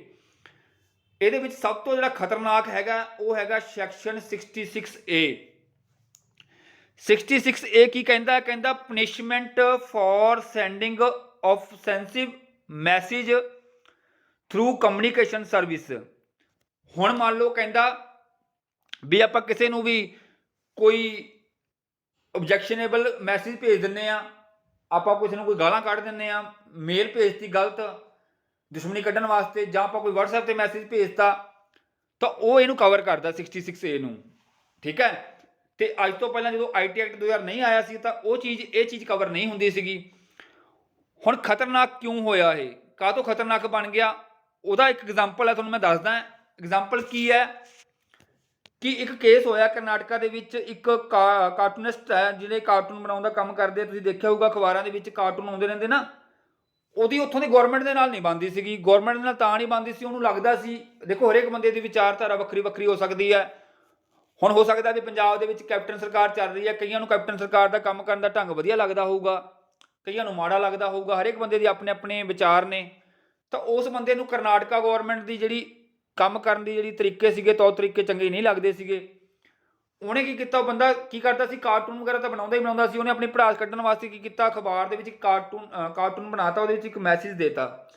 ਮੈਸੇਜ ਕੀ ਦਿੱਤਾ, ਤੁਸੀਂ ਸਾਰਿਆਂ ਨੇ ਆਪਣਾ ਉਹ ਦੇਖਿਆ ਹੋਊਗਾ, ਆਪਣਾ ਰਾਸ਼ਟਰੀ ਚਿੰਨ੍ਹ ਦੇਖਿਆ ਹੋਊਗਾ, ਅਸ਼ੋਕ ਚੱਕਰ ਵਾਲਾ।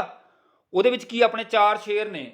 ਉਹਨੇ ਕੀ ਕੀਤਾ, ਸ਼ੇਰ ਦੀ ਜਗ੍ਹਾ ਤੇ ਪਤੰਦਰ ਨੇ ਕੀ ਕਰਤਾ, 4 ਕੁੱਤੇ ਬਿਠਾਤੇ ਤੇ ਕੁੱਤਿਆਂ ਦੇ ਮੂੰਹ ਦੇ ਵਿੱਚ ਜਿਵੇਂ ਖੂਨ ਨਿਕਲਦਾ ਹੁੰਦਾ ਨਾ, ਉਹ ਬਿਠਾਤੇ ਤੇ ਥੱਲੇ ਸੱਤਿਅਮੇਵ ਜਯਤੇ ਦੀ ਥਾਂ ਤੇ ਉਹਨੇ ਕੁਝ ਵਰਗੂਲਰ ਮੈਸੇਜ ਡਿਸਪਲੇ ਕਰਤਾ। ਤੇ ਜਦੋਂ ਉਹਨੇ ਅਖਬਾਰ ਦੇ ਵਿੱਚ ਪਵਾਇਆ ਤੇ ਗਵਰਨਮੈਂਟ ਨੂੰ ਤਾਂ ਅੱਗ ਲੱਗਣੀ ਸੀਗੀ, ਕਿਉਂਕਿ ਗਵਰਨਮੈਂਟ ਦੇ ਅਗੇਂਸਟ ਸੀਗਾ। ਤਾਂ ਗਵਰਨਮੈਂਟ ਨੇ ਉਹਨੂੰ ਚੱਕ ਲਿਆ। ਜਦੋਂ ਉਹਨੂੰ ਚੱਕ ਲਿਆ, ਉਹਨੂੰ ਜੱਜ ਸਾਹਮਣੇ ਪੇਸ਼ ਕੀਤਾ ਗਿਆ, ਕਿਉਂਕਿ ਦੇਖੋ ਪੁਲਿਸ ਚੱਕ ਲੈਂਦੀ ਹੈ 24 ਆਵਰ ਦੇ ਅੰਦਰ ਅੰਦਰ ਕੀ ਕਰਨਾ ਪਊਗਾ, ਉਹਨੂੰ ਪੇਸ਼ ਕਰਨਾ ਪਊਗਾ ਕੋਰਟ ਦੇ ਵਿੱਚ। ਕੋਰਟ ਦੇ ਵਿੱਚ ਪੇਸ਼ ਕੀਤਾ ਤਾਂ ਉਹਨੂੰ ਛੱਡਣਾ ਪਿਆ। ਹੁਣ ਤੁਸੀਂ ਕਹੋਗੇ ਸਰ ਛੱਡਣਾ ਕਿਉਂ ਪਿਆ, ਕਿਉਂਕਿ ਬੰਦਾ ਬੜਾ ਟੇਢਾ ਸੀਗਾ, ਉਹਨੇ ਸਭ ਕੁਝ ਸਟੱਡੀ ਕਰ ਰੱਖਿਆ ਸੀ। ਉਹ ਕਹਿੰਦਾ ਭਾਈ 66A ਤੋਂ ਪਹਿਲਾਂ ਮੈਨੂੰ ਇੱਕ ਗੱਲ ਦੱਸੋ, ਜਿਹੜਾ ਆਪਣਾ ਇੰਡੀਅਨ ਕਨਸਟੀਟਿਊਸ਼ਨ ਹੈ ਉਹਦੇ ਵਿੱਚ ਧਾਰਾ 91A ਆਪਾਂ ਨੂੰ ਕੀ ਕਹਿੰਦੀ ਆ, freedom of speech, freedom of speech ਦਿੰਦੀ ਆ ਆਪਾਂ ਨੂੰ। ਤੇ ਕਹਿੰਦਾ ਮੈਂ ਤਾਂ ਆਪਣੀ ਸਪੀਚ ਰੱਖੀ ਹੈ, ਮੈਂ ਕਿਸੇ ਦਾ ਕਤਲ ਤਾਂ ਕੀਤਾ ਨਹੀਂ, ਤਾਂ ਮੈਨੂੰ ਬੋਲਣ ਦਾ ਪੂਰਾ ਅਧਿਕਾਰ ਹੈ, ਕਿਉਂਕਿ ਕਹਿੰਦਾ ਮੈਂ ਨਹੀਂ ਕਹਿ ਰਿਹਾ, ਇਹ ਆਪਣਾ ਇੰਡੀਅਨ ਕਨਸਟੀਟਿਊਸ਼ਨ ਕਹਿ ਰਿਹਾ। ਤਾਂ ਇੱਥੇ ਕੀ ਹੋ ਗਿਆ ਰਾਜੇ, ਇੱਥੇ ਕੀ ਹੋ ਗਿਆ,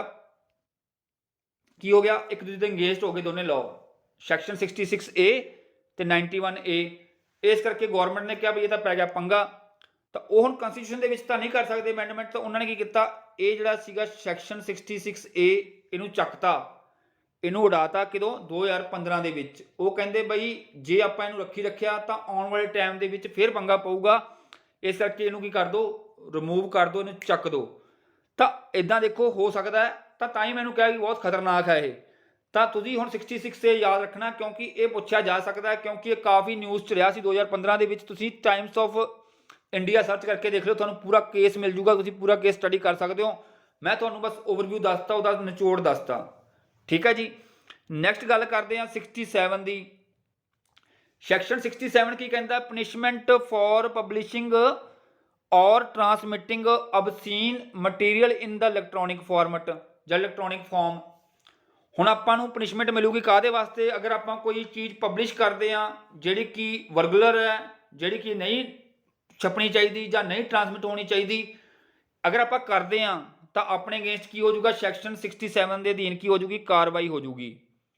ਅੱਗੇ ਗੱਲ ਕਰਦੇ ਹਾਂ 67A ਦੇ ਵਿੱਚ ਕੀ ਹੁੰਦਾ ਹੈ, ਕਹਿੰਦਾ punishment for publishing or transmitting of the material containing sexually explicit act in the electronic farm.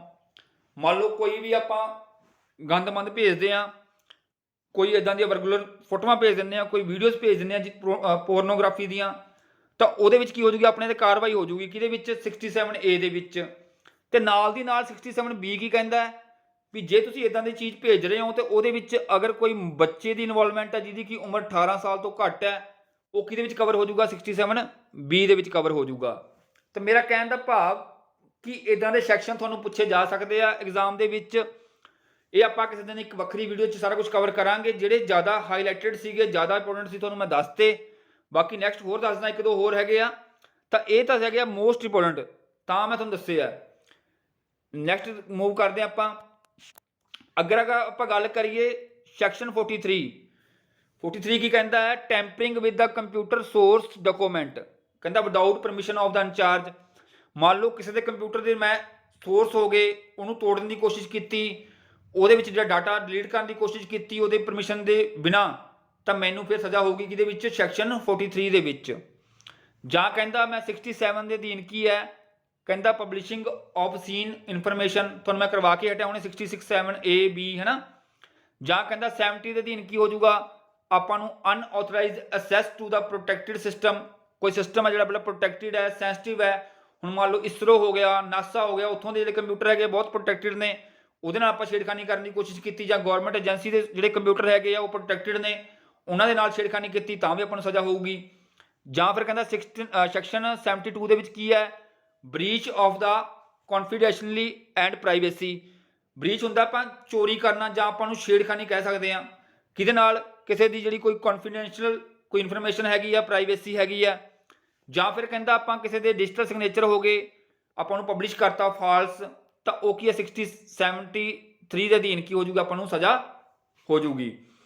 ਅੱਗੇ ਆਪਾਂ ਦੇਖੋ ਇੱਕ ਵੱਖਰੀ ਵੀਡੀਓ 'ਚ ਕਰਾਂਗੇ, ਕਾਫੀ ਲੰਮਾ ਚੌੜਾ ਟੌਪਿਕ ਹੈ ਇਹ, ਵੀ ਕਿਹੜੀ ਕਿਹੜੀ ਸਜ਼ਾ ਹੁੰਦੀ ਹੈ ਤੇ ਕਿੰਨੀ ਕੁ ਸਜ਼ਾ ਹੁੰਦੀ ਹੈ। ਮਤਲਬ ਵੈਸੇ ਤਾਂ ਇੰਨਾ ਹਾਈ ਲੈਵਲ ਦਾ ਪੁੱਛਿਆ ਨਹੀਂ ਜਾਣਾ, ਪਰ ਆਪਾਂ ਕੋਸ਼ਿਸ਼ ਕਰਾਂਗੇ ਵੀ ਕਵਰ ਕਰਵਾ ਦਈਏ, MCQ ਦੇ ਵਿੱਚ ਕਰਵਾ ਦਾਂਗੇ। ਲਾਸਟ ਵਨ ਦੇ ਵਿੱਚ ਕਹਿੰਦਾ ਵੀ ਜਿਹੜਾ 2000 ਸੀਗਾ, IT ਐਕਟ ਉਹਦੇ ਵਿੱਚ ਵੀ ਥੋੜੀ ਬਹੁਤੀ ਕਮੀ ਪੇਸ਼ੀਆਂ ਸੀਗੀਆਂ, ਉਹਨੂੰ ਫਿਰ ਅਮੈਂਡ ਕੀਤਾ ਗਿਆ। ਕਦੋਂ ਕੀਤਾ ਗਿਆ? 2008 ਦੇ ਵਿੱਚ ਨਵਾਂ ਆਇਆ IT ਐਕਟ, ਅਮੈਂਡਮੈਂਟ ਐਕਟ ਆਇਆ ਸੀ 2008। ਹੁਣ 2008 ਦੇ ਵਿੱਚ ਕੀ ਸੀਗਾ ਰਾਜੇ, ਇਹਨੂੰ ਆਪਾਂ ਯਾਦ ਰੱਖਣਾ ਵੀ ਪਾਸ ਕਦੋਂ ਹੋਇਆ ਸੀ, ਪਾਰਲੀਮੈਂਟ ਦੇ ਵਿੱਚ ਹੋਇਆ ਸੀ 23 ਦਸੰਬਰ 2008 ਨੂੰ, ਤੇ ਪ੍ਰੈਜ਼ੀਡੈਂਟ ਕੋਲੇ ਜਦੋਂ ਰਿਸੀਵ ਹੋਇਆ ਕਦੋਂ ਹੋਇਆ? 5 ਫਰਵਰੀ 2009 ਨੂੰ। ਮੇਨ ਪੁੱਛਿਆ ਜਾਊਗਾ ਕਿ ਨੋਟੀਫਾਈ ਕਦੋਂ ਹੋਇਆ? ਅਕਤੂਬਰ 27 2009 ਨੂੰ ਲਾਗੂ ਕਰ ਦਿੱਤਾ ਗਿਆ। ਠੀਕ ਹੈ ਜੀ, ਬਸ ਇਹਦੇ ਬਾਰੇ ਕੋਈ ਜ਼ਿਆਦਾ ਜਾਣਕਾਰੀ ਨਹੀਂ, ਤੁਹਾਨੂੰ ਮੈਂ ਦੱਸ ਦਿੰਦਾ। ਇਹਦੇ ਵਿੱਚ ਸ਼ਡਿਊਲ ਵਗੈਰਾ ਪੁੱਛੇ ਜਾ ਸਕਦੇ ਆ। ਇਹਦੇ ਵਿੱਚ ਕੀ ਆ ਰਾਜੇ, ਇਹ ਕੀ ਆ, ਆਪਾਂ ਇਦਾਂ ਕਹਿ ਸਕਦੇ ਹਾਂ ਉਹਦਾ ਨਿਊ ਵਰਜ਼ਨ ਆ ਕਿਹਦਾ? IT ਐਕਟ 2000 ਦਾ। ਠੀਕ ਆ, ਉਹਦਾ ਨਵਾਂ ਰੂਪ ਹੈ। ਇਹਦੇ ਵਿੱਚ ਕੀ ਹੈ, ਕਹਿੰਦਾ provide additional focus on the information security. ਮਤਲਬ ਕਿ 2000 ਐਕਟ ਆਉਣ ਤੋਂ ਬਾਅਦ ਵੀ ਉਹਨਾਂ ਨੂੰ ਲੱਗਾ ਕਿ ਇਨਫੋਰਮੇਸ਼ਨ ਦੀ ਸਿਕਿਉਰਿਟੀ ਪ੍ਰੋਪਰ ਢੰਗ ਦੇ ਨਾਲ ਨਹੀਂ ਹੋਏਗੀ, ਜਿਹੜੀਆਂ ਕਮੀਆਂ ਪੇਸ਼ੀਆਂ ਉੱਥੇ ਰਹਿ ਗਈਆਂ ਉਹਨੂੰ ਕੱਢਣ ਵਾਸਤੇ ਨਵਾਂ ਐਕਟ ਲੈ ਕੇ ਆਏ। ਇਹਦੇ ਵਿੱਚ ਕੀ ਆ, ਕਹਿੰਦਾ ਵੀ ਐਡ ਕੀਤੇ ਗਏ ਸੈਵਰਲ ਸੈਕਸ਼ਨਸ ਕਾਹਦੇ ਵਾਸਤੇ? ਸਾਈਬਰ ਟੈਰਰਿਜ਼ਮ ਦੇ ਉੱਪਰ ਜਾਂ ਡਾਟਾ ਪ੍ਰੋਟੈਕਸ਼ਨ ਦੇ ਉੱਪਰ। ਤਾਂ ਇਹਦੇ ਵਿੱਚ ਹੈਗਾ ਰਾਜੇ 124 ਸੈਕਸ਼ਨ ਨੇ, 14 ਚੈਪਟਰ ਨੇ, ਪਰ ਸ਼ਡਿਊਲ ਇਹਦੇ ਵਿੱਚ 4 ਤੋਂ ਘਟਾ ਕੇ ਕਿੰਨੇ ਕਰਤੇ? 2 ਕਰਤੇ। ਠੀਕ ਆ, ਉਹਦੇ ਵਿੱਚ 4 ਸ਼ਡਿਊਲ ਸੀਗੇ 2000 ਦੇ ਵਿੱਚ, ਇਹਦੇ ਵਿੱਚ ਕੀ ਕਰਤੇ? 2 ਕਰਤੇ, ਕਿਉਂਕਿ ਇਹਦੇ ਵਿੱਚ ਕੀ ਕਰਤੇ? ਰਿਮੂਵ ਕਰਤੇ, 2 ਨੂੰ ਕੀ ਕਰਤਾ? ਰਿਪਲੇਸ ਕਰਤਾ। ਓਕੇ ਜੀ, ਇਹ ਵੀ ਤੁਸੀਂ ਯਾਦ ਰੱਖਣਾ, ਇੰਪੋਰਟੈਂਟ ਚੀਜ਼ ਆ, ਪੁੱਛੀ ਜਾ ਸਕਦੀ ਹੈ। ਲਾਸਟ ਵਨ ਦੇਖੋ, ਜਿਹੜਾ ਕੁਝ ਇੰਪੋਰਟੈਂਟ ਸੀਗਾ ਤੁਹਾਨੂੰ ਮੈਂ ਕਰਵਾਤਾ। ਆ ਹੈਗੀਆਂ ਗੱਲਾਂ ਬਾਤਾਂ, ਤੁਸੀਂ ਪੜ੍ਹ ਸਕਦੇ ਹੋ। ਕਹਿੰਦਾ ਵਰਲਡ ਐਂਡ ਸਾਈਬਰ ਲਾਅ, ਕਹਿੰਦਾ ਵੀ ਜਿਹੜਾ ਚਾਈਨਾ ਹੈਗਾ ਰਾਜੇ, ਉਹਦਾ ਬੜਾ ਸਟਰੋਂਗ ਹੈ ਸਾਈਬਰ ਲਾਅ। ਉਹ ਕਹਿੰਦਾ ਵੀ ਐਵਰੀ ਕੰਟੈਂਟ, ਕਹਿੰਦਾ ਵਿਚ ਇਜ਼ ਹਾਰਮਫੁਲ ਔਰ dangerous for government of China, ਕਹਿੰਦਾ ਉਹਦੇ ਤੇ ਪਹਿਲਾਂ ਹੀ ਉਹਨਾਂ ਦੀ ਪਕੜ ਹੁੰਦੀ ਹੈ। ਜੇ ਆਪਾਂ ਬ੍ਰਾਜ਼ੀਲ ਦੀ ਗੱਲ ਕਰੀਏ, ਕਹਿੰਦਾ ਉਹਨੂੰ ਕਹਿ ਦਿੰਦੇ ਆ world's biggest airport for hackers. ਠੀਕ ਹੈ, ਉੱਥੇ ਹੈਕਰ ਕੀ ਹੈ, ਹੈਕਰਾਂ ਵਾਸਤੇ ਕੀ ਹੈ, ਇੱਕ ਪਲੇਟਫਾਰਮ ਹੈ ਬ੍ਰਾਜ਼ੀਲ ਦੇ ਵਿੱਚ, ਮਤਲਬ ਕਿ ਉਹਦੇ ਵਿੱਚ ਇੰਨਾ ਉਹਦਾ ਜਾਲ ਵਿਛਿਆ ਹੋਇਆ ਇੰਟਰਨੈਟ ਦਾ। ਜੇ ਕਹਿੰਦਾ ਇਰਾਨ ਦੀ ਗੱਲ ਕਰੀਏ, ਕਹਿੰਦਾ ਡੇਂਜਰਸ ਕੰਟਰੀ ਆ ਫॉर ਕਾਹਦੇ ਵਾਸਤੇ? ਨੈਟੀਜ਼ਨ ਵਾਸਤੇ, ਕਿਉਂਕਿ ਇੱਥੇ ਕੀ ਹੈ ਰਾਜੇ, ਇੱਥੇ ਇੱਕ ਕ੍ਰਾਈਮ ਪੁਲਿਸ ਹੈ। ਅੱਛਾ, ਕ੍ਰਾਈਮ ਪੁਲਿਸ ਤੋਂ ਮੈਨੂੰ ਯਾਦ ਆ ਗਿਆ, ਤੁਸੀਂ ਮੈਨੂੰ ਕਮੈਂਟ ਬਾਕਸ ਦੇ ਵਿੱਚ ਜਾਂ ਮੈਨੂੰ ਮੈਸੇਜ ਕਰਨਾ, ਇੰਡੀਆ ਦਾ first cyber police station, India ਦਾ ਫਸਟ ਸਾਈਬਰ ਪੁਲਿਸ ਸਟੇਸ਼ਨ ਕਿਹੜਾ ਸੀਗਾ ਤੇ ਕਦੋਂ ਬਣਾਇਆ ਗਿਆ? ਇਹ ਤੁਸੀਂ ਜ਼ਰੂਰ ਮੈਨੂੰ ਦੱਸਣਾ। ਜੇ ਨਹੀਂ ਪਤਾ ਹੋਊਗਾ ਤੁਹਾਨੂੰ ਮੈਂ ਕਮੈਂਟ ਬਾਕਸ ਦੇ ਵਿੱਚ ਲਿਖ ਦੂੰਗਾ, ਪਰ ਦੱਸਣਾ ਜ਼ਰੂਰ ਆ ਤੁਸੀਂ। ਤੁਹਾਡਾ ਇਹ ਕੀ ਅਸਾਈਨਮੈਂਟ ਆ, ਤੁਹਾਡਾ ਕੀ ਹੋਮਵਰਕ ਕਹਿ ਲਓ, ਇੰਨਾ ਕੰਮ ਤੁਸੀਂ ਆਪਣੇ ਆਪ ਕਰਨਾ ਹੈ। ਠੀਕ ਹੈ ਜੀ, ਨੈਕਸਟ ਕੀ ਕਹਿ ਰਿਹਾ, ਕਹਿੰਦਾ ਵੀ ਜ਼ਰੂਰਤ ਕਿਉਂ ਆ ਸਾਈਬਰ ਲਾਅ? ਤੁਹਾਨੂੰ ਵੈਸੇ ਮੈਂ ਦੱਸ ਚੁੱਕਿਆ ਵੀ ਆਪਾਂ ਅੱਜ ਕੱਲ੍ਹ ਜਿਹੜੇ ਦੁਨੀਆ ਦੇ ਵਿੱਚ ਜੀ ਰਹੇ ਹਾਂ, ਉਹ ਕੀ ਆ, ਪ੍ਰੋਪਰ ਢੰਗ ਦੇ ਨਾਲ ਇੱਕ ਤਰ੍ਹਾਂ ਦਾ ਡਿਜੀਟਲਾਈਜ਼ਡ ਵਰਲਡ ਹੈ। ਆਪਾਂ ਕਹਿੰਦੇ ਨੇ ਨਾ ਡਿਜੀਟਲ ਇੰਡੀਆ, ਕਿ ਹਰ ਇੱਕ ਚੀਜ਼ ਆਪਾਂ ਡਿਜੀਟਲੀ ਕਰ ਰਹੇ ਹਾਂ, ਇਲੈਕਟ੍ਰੋਨਿਕ ਫੰਡ ਕਰ ਰਹੇ ਹਾਂ, ਆਪਾਂ ਕੋਈ ਡਾਕੂਮੈਂਟ ਬਣਾ ਰਹੇ ਹਾਂ, ਪੈਨ ਕਾਰਡ ਬਣਾ ਰਹੇ ਹਾਂ, ਆਧਾਰ ਕਾਰਡ ਬਣਾ ਰਹੇ ਹਾਂ, ਕੁਛ ਵੀ ਕਰ ਰਹੇ ਹਾਂ, ਸਾਰਾ ਇਲੈਕਟ੍ਰੋਨਿਕ ਦੀ ਫਾਰਮ 'ਚ ਕਰ ਰਹੇ ਹਾਂ। ਇਸ ਕਰਕੇ ਇਹਦੀ ਜ਼ਰੂਰਤ ਬਹੁਤ ਆਪਾਂ ਨੂੰ ਸਾਈਬਰ ਲਾਅ ਦੀ। ਇਸ ਤੋਂ ਇਲਾਵਾ ਕਹਿੰਦਾ ਜਿਹੜੀ ਸਾਰੀਆਂ ਕੰਪਨੀਆਂ ਹੈਗੀਆਂ, ਕੋਈ ਬੈਂਕ ਹੈਗੇ ਆ, ਸਾਰੇ ਡਿਪੈਂਡੈਂਟ ਨੇ ਨੈਟਵਰਕ ਦੇ ਉੱਪਰ, ਕਿਉਂਕਿ ਸਾਰੀਆਂ ਇਨਫੋਰਮੇਸ਼ਨ ਜਿਹੜੀਆਂ ਹੈਗੀਆਂ ATM 'ਤੇ ਪਈਆਂ ਨੇ, ਆਪਣੀਆਂ ਨੈਟਵਰਕ 'ਤੇ ਪਈਆਂ ਨੇ, ਸੈਂਟਰਲਾਈਜ਼ ਸਰਵਰ 'ਤੇ ਪਈਆਂ ਨੇ, ਤਾਂ ਉੱਥੋਂ ਚੋਰੀ ਹੋਣ ਦਾ ਡਰ ਵੀ ਵਧੂਗਾ। ਤਾਂ ਉਹਨੂੰ ਰੋਕਣ ਵਾਸਤੇ ਸਾਈਬਰ ਲਾਅ ਦੀ ਜ਼ਰੂਰਤ ਹੈ। ਜਾਂ ਕੋਈ ਆਪਾਂ ਇਨਕਮ ਟੈਕਸ ਰਿਟਰਨ ਭਰਦੇ ਹਾਂ, ਕੋਈ ਵੀ ਆਪਣਾ ਡਾਟਾ ਹੈਗਾ ਉਹ ਸਾਰਾ ਆਨਲਾਈਨ ਪਿਆ, ਜਾਂ ਆਪਾਂ ਕੋਈ ਕ੍ਰੈਡਿਟ ਕਾਰਡ ਹੋ ਗਿਆ, ਸ਼ਾਪਿੰਗ ਕਰਦੇ ਹਾਂ, ਡੈਬਿਟ ਕਾਰਡ ਹੋ ਗਿਆ, ਸਭ ਦੀ ਇਨਫੋਰਮੇਸ਼ਨ ਆਨਲਾਈਨ ਜਾਂਦੀ ਹੈ, ਆਨਲਾਈਨ ਆਪਾਂ ਟ੍ਰਾਂਸਫਰ ਕਰਦੇ ਹਾਂ ਫੰਡ। ਤਾਂ ਇਸ ਕਰਕੇ ਇਹਦੀ ਕੀ ਆ, ਜ਼ਰੂਰਤ ਆਪਾਂ ਨੂੰ ਜ਼ਿਆਦਾ ਹੈ ਕਿਹਦੀ? ਸਾਈਬਰ ਲਾਅ ਦੀ। ਜਾਂ ਫਿਰ ਕਹਿੰਦਾ ਆਪਾਂ ਈਮੇਲ ਹੋ ਗਏ, ਅੱਜ ਕੱਲ੍ਹ SMS ਹੋ ਗਏ, ਆਪਾਂ ਵੀਡੀਓ ਕਾਲ, ਵੀਡੀਓ ਚੈਟ ਸਭ ਕੁਝ ਇਹੀ ਕਰਦੇ ਹਾਂ। ਅੱਜ ਕੱਲ੍ਹ ਇਹ ਤਾਂ ਹੈ ਨਹੀਂ ਕੋਈ ਚਿੱਠੀ ਪਾਊਗਾ, ਹੈ ਨਾ। ਪਹਿਲਾਂ ਕੀ ਹੁੰਦਾ, ਚਿੱਠੀ ਪੈਂਦੀ ਸੀ, ਮਹੀਨੇ ਬਾਅਦ ਜਵਾਬ ਆਉਂਦਾ ਸੀਗਾ। ਅੱਜ ਕੱਲ੍ਹ ਦਾ ਕੀ ਹੈ, ਮੈਸੇਜ ਭੇਜਿਆ, ਇੱਕ ਟਿਕ ਹੋ ਗਿਆ। ਕਈ ਕਹਿੰਦੇ ਵੀ ਮੈਸੇਜ ਉਹਨੂੰ ਪਹੁੰਚ ਗਿਆ, 2 ਟਿਕ ਹੋ ਗਏ, ਮਤਲਬ ਕਿ ਭਾਈ ਉਹਨੂੰ ਮੈਸੇਜ ਡਿਲੀਵਰ ਹੋ ਗਿਆ। ਟਿਕ ਜਿਹੜੇ ਹੈਗੇ ਆ ਕਲਰ ਬਲੂ ਹੋ ਗਿਆ, ਮਤਲਬ ਕਿ ਉਹਨੇ ਪੜ੍ਹ ਲਿਆ। ਤਾਂ 1 ਸੈਕਿੰਡ ਦੇ ਵਿੱਚ ਹੀ ਕੰਮ ਹੋਈ ਜਾਂਦਾ, ਆਪਾਂ ਨੂੰ ਪਤਾ ਚੱਲਦਾ ਹੈ। ਤਾਂ ਉੱਥੇ ਪਹਿਲਾਂ ਚਿੱਠੀ ਜਾਂਦੀ ਸੀ, ਪਤਾ ਨਹੀਂ ਮਿਲੂਗੀ ਕਿ ਨਹੀਂ ਮਿਲੂਗੀ, ਜੇ ਮਿਲ ਗਈ ਅੱਗੋਂ ਜਵਾਬ ਆਉਂਦਾ ਸੀ। ਤਾਂ ਅੱਜ ਕੱਲ੍ਹ ਇਹ ਤਾਂ ਹੈ ਨਹੀਂ ਵੀ ਕੋਈ ਚਿੱਠੀ ਲਿਖੂਗਾ, ਹੈ ਨਾ। ਤਾਂ ਸਾਰਾ ਕੁਝ ਬੜਾ ਸਕਿੰਟਾਂ ਦੇ ਵਿੱਚ ਹੋ ਰਿਹਾ। ਜਿਵੇਂ ਜਿਵੇਂ ਟੈਕਨੋਲੋਜੀ ਵੱਧ ਰਹੀ ਆ, ਗਰੋ ਕਰ ਰਹੀ ਆ, ਉਵੇਂ ਆਪਾਂ ਡਿਪੈਂਡੈਂਟ ਹੋ ਰਹੇ ਹਾਂ। ਤਾਂ ਡਿਪੈਂਡੈਂਟ ਹੋ ਰਹੇ ਹਾਂ ਤਾਂ ਓਬਵੀਅਸ ਹੈ ਉੱਥੇ ਕੀ ਆ, ਕ੍ਰਾਈਮ ਹੋਣ ਦੇ ਚਾਂਸ ਵੱਧ ਜਾਣਗੇ। ਉਸ ਕ੍ਰਾਈਮ ਨੂੰ ਰੋਕਣ ਵਾਸਤੇ ਆਪਾਂ ਨੂੰ ਕਿਹਦੀ ਜ਼ਰੂਰਤ ਹੈ? ਸਾਈਬਰ ਲਾਅ ਦੀ ਜ਼ਰੂਰਤ ਹੈ। ਤਾਂ ਰਾਈਟ ਹੈ, ਮੈਨੂੰ ਲੱਗਦਾ ਤੁਹਾਨੂੰ ਵੀਡੀਓ ਬਹੁਤ ਪਸੰਦ ਆਈ ਹੋਊਗੀ, ਔਰ ਤੁਹਾਡੇ ਵਾਸਤੇ ਕਾਫੀ ਇੰਪੋਰਟੈਂਟ ਵੀਡੀਓ ਹੈ ਰਾਜੇ ਇਹ। ਤੁਸੀਂ ਜਿਹੜੇ ਮੈਂ ਆਹ ਪੁੱਛ ਰਿਹਾ ਇਹਦੇ ਵੀ ਮੈਸੇਜ ਮੈਨੂੰ ਜ਼ਰੂਰ ਕਰਨਾ ਆਨਸਰ, ਠੀਕ ਹੈ। ਤੇ ਨਾਲ ਦੱਸਣਾ ਵੀ ਵੀਡੀਓ ਕਿਵੇਂ ਦੀ ਲੱਗੀ ਤੁਹਾਨੂੰ। ਕੁਐਸਚਨ ਕੀ ਹੈ, ਕਹਿੰਦਾ the use of the internet or other electronic means to harass an individual or group of individuals or organisation, ਉਹਨੂੰ ਕੀ ਕਹਿੰਦੇ ਆ? ਸਾਈਬਰ ਸਪੇਸ ਕਹਿੰਦੇ ਆ, ਸਾਈਬਰ ਸਟੋਕਿੰਗ ਕਹਿੰਦੇ ਆ, ਪੋਰਨੋਗ੍ਰਾਫੀ ਕਹਿੰਦੇ ਆ, ਜਾਂ ਨਨ ਆਫ ਦਾ ਦੀਸ। ਬਹੁਤ ਇੰਪੋਰਟੈਂਟ ਕੁਐਸਚਨ ਆ, ਪੁੱਛਿਆ ਜਾ ਸਕਦਾ ਹੈ। ਇੱਕ ਕੁਐਸਚਨ ਹੋਰ ਪੁੱਛ ਰਿਹਾ ਮੈਂ, ਇਹਦਾ ਜਵਾਬ ਵੀ ਜ਼ਰੂਰ ਦੇ ਕੇ ਜਾਣਾ ਹੈ। ਕਹਿੰਦਾ dash refer to sending email to the thousand and thousand of users similar to the chain letter, ਠੀਕ ਹੈ, ਇਹ ਵੀ ਮੈਂ ਤੁਹਾਨੂੰ ਕਰਾ ਕੇ ਹਟਿਆ, ਹੁਣੇ ਬੋਲਿਆ ਵੀ ਵਿੱਚ ਮੈਂ ਉਹਨੂੰ। ਕਈ ਕਹਿੰਦੇ ਆ, ਕਹਿੰਦਾ ਈਮੇਲ ਸਪੈਮਿੰਗ ਕਹਿੰਦੇ ਆ, ਈਮੇਲ ਬੋਮਬਿੰਗ ਕਹਿੰਦੇ ਆ, ਟਰੋਜਨ ਅਟੈਕ ਕਹਿੰਦੇ ਆ, ਜਾਂ ਨਨ ਆਫ ਦਾ ਦੀਸ। ਤਾਂ ਰਾਈਟ ਹੈ ਰਾਜੇ, ਇਹ ਸੀਗਾ ਆਪਣੇ ਸਾਈਬਰ ਲਾਅ ਬਾਰੇ। ਮੇਰੀ ਗਰੰਟੀ ਆ ਵੀ ਇਸ ਤੋਂ ਆਸੇ-ਪਾਸੇ ਨਹੀਂ ਪੁੱਛਿਆ ਜਾਊਗਾ, ਕਿਉਂਕਿ ਮੈਨੂੰ ਪਤਾ ਵੀ PSSB ਕਿੰਨੇ ਕੁ ਲੈਵਲ ਤੱਕ ਜਾ ਸਕਦਾ ਹੈ। ਇਹ ਜਿਹੜਾ ਮੈਂ ਤੁਹਾਨੂੰ ਕਰਵਾਇਆ ਅੱਜ, ਇਹ ਰਾਜੇ 101% ਲੈਵਲ ਹੈ। ਠੀਕ ਹੈ, ਮਤਲਬ ਕਿ ਆਪਾਂ ਲੋਕ ਕਰਦੇ 100%, ਆਪਾਂ 1% ਉੱਪਰ ਹੀ ਜਾ ਰਹੇ ਹਾਂ। ਤਾਂ ਤੁਸੀਂ ਇਹਨੂੰ ਬਹੁਤ ਧਿਆਨ ਨਾਲ ਪੜ੍ਹਨਾ। ਦੇਖੋ, ਜੇ ਮੈਂ ਇੰਨੀ ਮਿਹਨਤ ਨਾਲ ਤੁਹਾਨੂੰ ਪੜ੍ਹਾ ਰਿਹਾ ਤਾਂ ਤੁਹਾਡਾ ਫਰਜ਼ ਕੀ ਬਣਦਾ ਕਿ ਉਹਨੂੰ ਪੂਰੇ ਧਿਆਨ ਨਾਲ ਪੜ੍ਹ ਕੇ ਉਹਦੀ ਆਊਟਪੁੱਟ ਜਨਰੇਟ ਕਰਨੀ ਹੈ, ਕਿਉਂਕਿ ਮੇਰਾ ਸੁਪਨਾ ਕਿ ਜਿੰਨੇ ਬੰਦੇ ਦੇਖ ਰਹੇ ਆ ਸਾਰੇ ਪਟਵਾਰੀ ਲੱਗਣੇ ਚਾਹੀਦੇ ਆ। ਠੀਕ ਹੈ, ਤਾਂ ਤੁਸੀਂ ਮਿਹਨਤ ਤੁਸੀਂ ਕਰਨੀ ਹੈ, ਧਿਆਨ ਨਾਲ ਤੁਸੀਂ ਪੜ੍ਹਨਾ ਹੈ, ਅਤੇ ਉਹ ਐਗਜ਼ਾਮ ਦੇ ਵਿੱਚ ਜਾ ਕੇ ਕਨਫਿਊਜ਼ ਨਹੀਂ ਹੋਣਾਗਾ, ਦਿਮਾਗ ਖੋਲ੍ਹ ਕੇ, ਕਪਾਟ ਖੋਲ੍ਹ ਕੇ। ਚਲੋ, ਆਈ ਹੋਪ ਤੁਹਾਨੂੰ ਵੀਡੀਓ ਬਹੁਤ ਪਸੰਦ ਆਈ ਹੋਊਗੀ। ਮੈਸੇਜ ਜ਼ਰੂਰ ਕਰਨੇ ਆਨਸਰ, ਜੇ ਨਹੀਂ ਪਤਾ ਹੋਣਗੇ ਤੁਹਾਨੂੰ ਮੈਂ ਦੱਸ ਦੂੰਗਾ। ਤੇ ਜਲਦੀ ਆਪਾਂ ਮਿਲਦੇ ਹਾਂ ਇੱਕ ਨਵੀਂ ਵੀਡੀਓ ਦੇ ਨਾਲ। ਤਦ ਤੱਕ ਵਾਸਤੇ ਧੰਨਵਾਦ। ਸਰਬਤ ਦਾ ਭਲਾ ਬਾਬਾ ਮਿਹਰ ਕਰੇ।